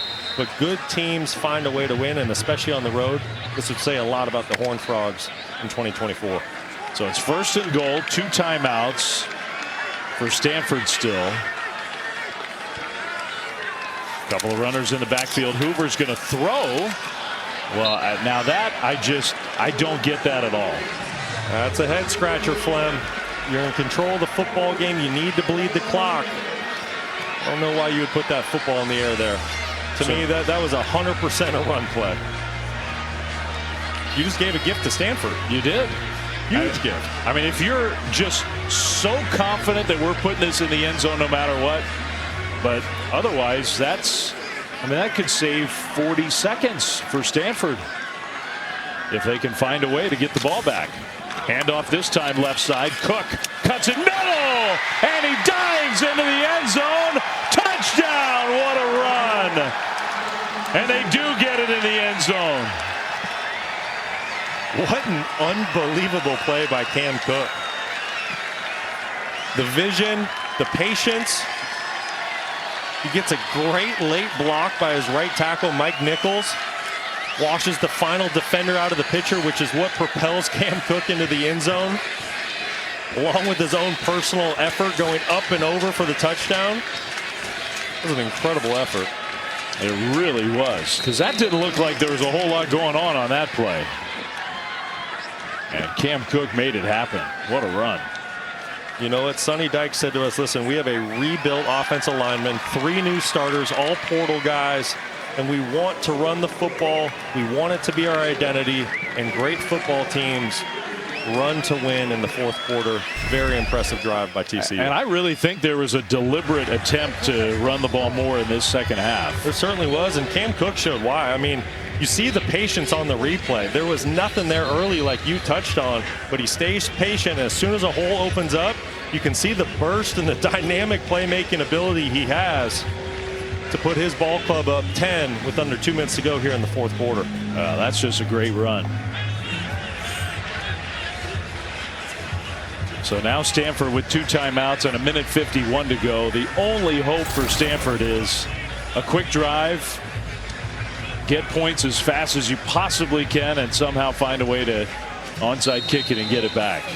That's exactly right, but the odds are not in your favor. No. Pass protection has been an issue for you tonight. TCU, those defensive ends, they're going to have their ears pinned back because they know that this is a passing situation. Tight, tense game all the way through. Stanford led for much of this game, and now here we are, under 2 minutes to go, and TCU's got the 10-point lead.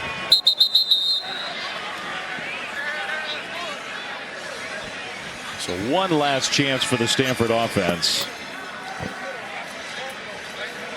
Listen, when you're in these, when everybody in the building knows you're going to throw the football, it's not a great feeling, especially when your offensive line has not been playing great in the pass protection tonight. So I'd love to see Troy Taylor chip the edges, one side with a running back, the other with a tight end as they release out into their pass patterns. Give this offensive line some help. Give Ashton Daniels time to push the football down the field. TCU's outscored Stanford since halftime 24-7. It was 17-10 at halftime. Stanford led.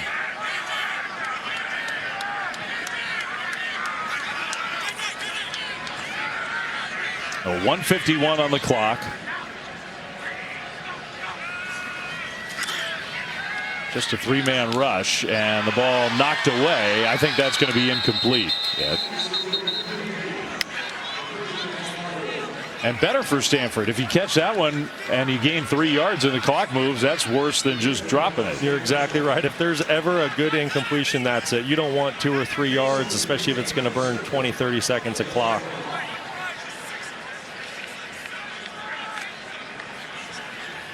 So 2nd and 10.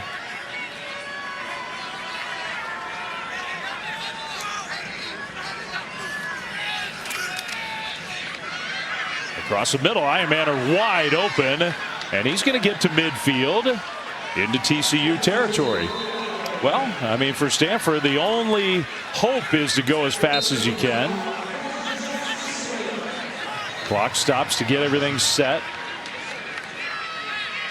And now it'll run again. This throw is caught, and Stanford might need to use a timeout. I guess they won't. No, I wouldn't use one here. Not on a short completion like that. You can get back to the line of scrimmage very quickly and get the ball snapped.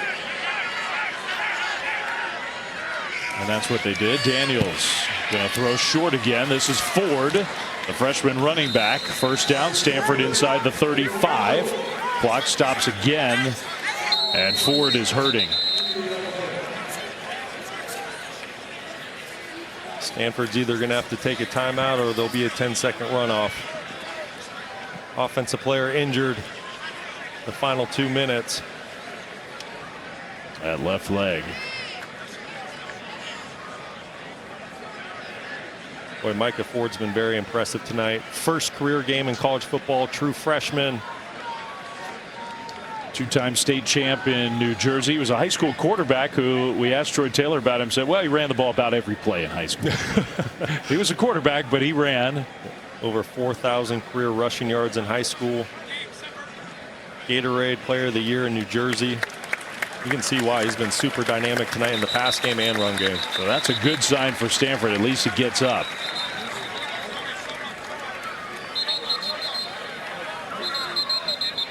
They're calling the TCU defense back out onto the field.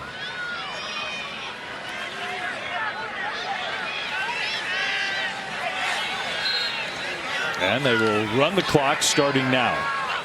Okay. Daniels scrambling. He's going to run and go out of bounds. Well, that will stop the clock. Down to 50 seconds to go. It was great time management by Stanford. They were on the ball, so as soon as the officials wound the clock, they were ready to snap the football, not wasting any time.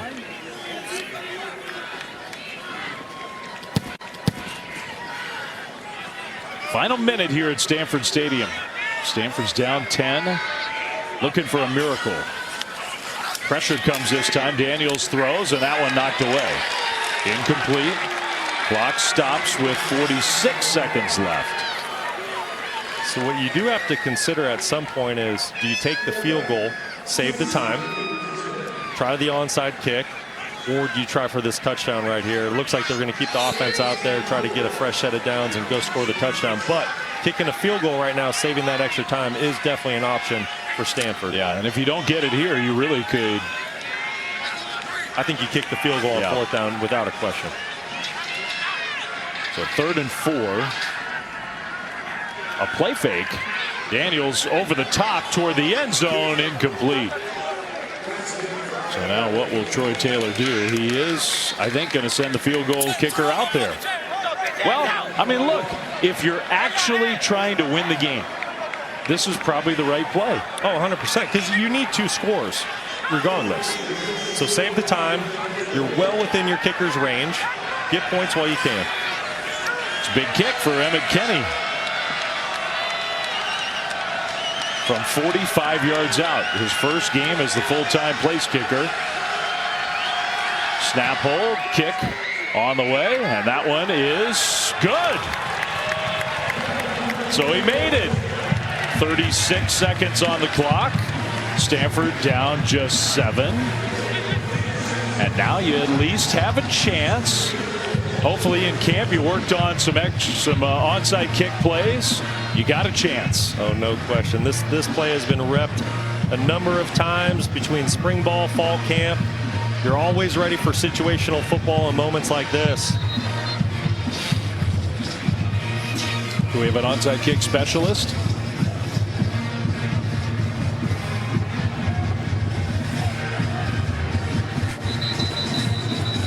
I'm asking a question that maybe can't be answered. It was just the no-name extra jersey. So it's still the kicker, but they needed another 13 on the field. The hands team, presumably that's Iamaner, and so Emmett put on that 33. I like it. That was a quick transition. Get out there and kick a good one. Well, for TCU, they'll put their own hands group up front. Ball has to travel 10 yards before Stanford can touch it. They'll pop it in the air. No, it's grabbed by TCU, and that will end the game. Chase Curtis, the big tight end, sealing the game for the TCU Horned Frogs. So TCU comes on the road, and now all they have to do is take a knee, and they will have themselves their first win of the year. Great job by Chase Curtis attacking this football, showing off his hands. I had to go up by his shoulder to get that. Great play by the tight end Curtis. That was a pretty good onside kick, actually. It was. It was coming with some steam. There was going to be a good bounce in there. And I don't know if Troy Taylor's telling the official, I am going to use my timeouts or I'm not going to use my timeouts. He still has 2 of them. They did all that without using a single one. And he will use his timeout.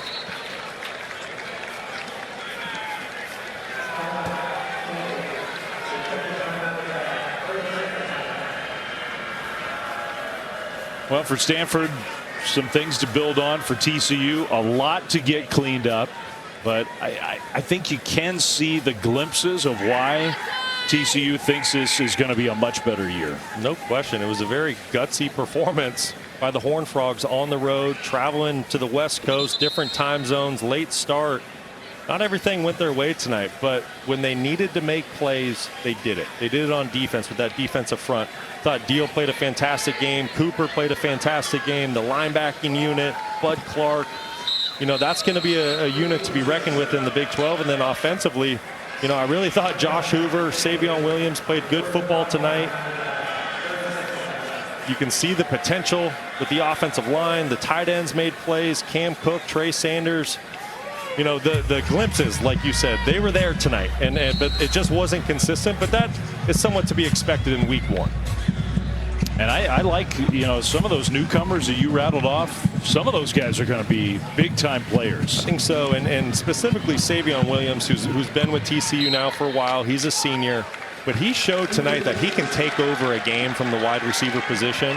And when you have a guy like that, and you have a defensive unit that plays with their hair on fire, ears pinned back, you know, if you clean up the turnovers and penalties, TCU could be very dangerous.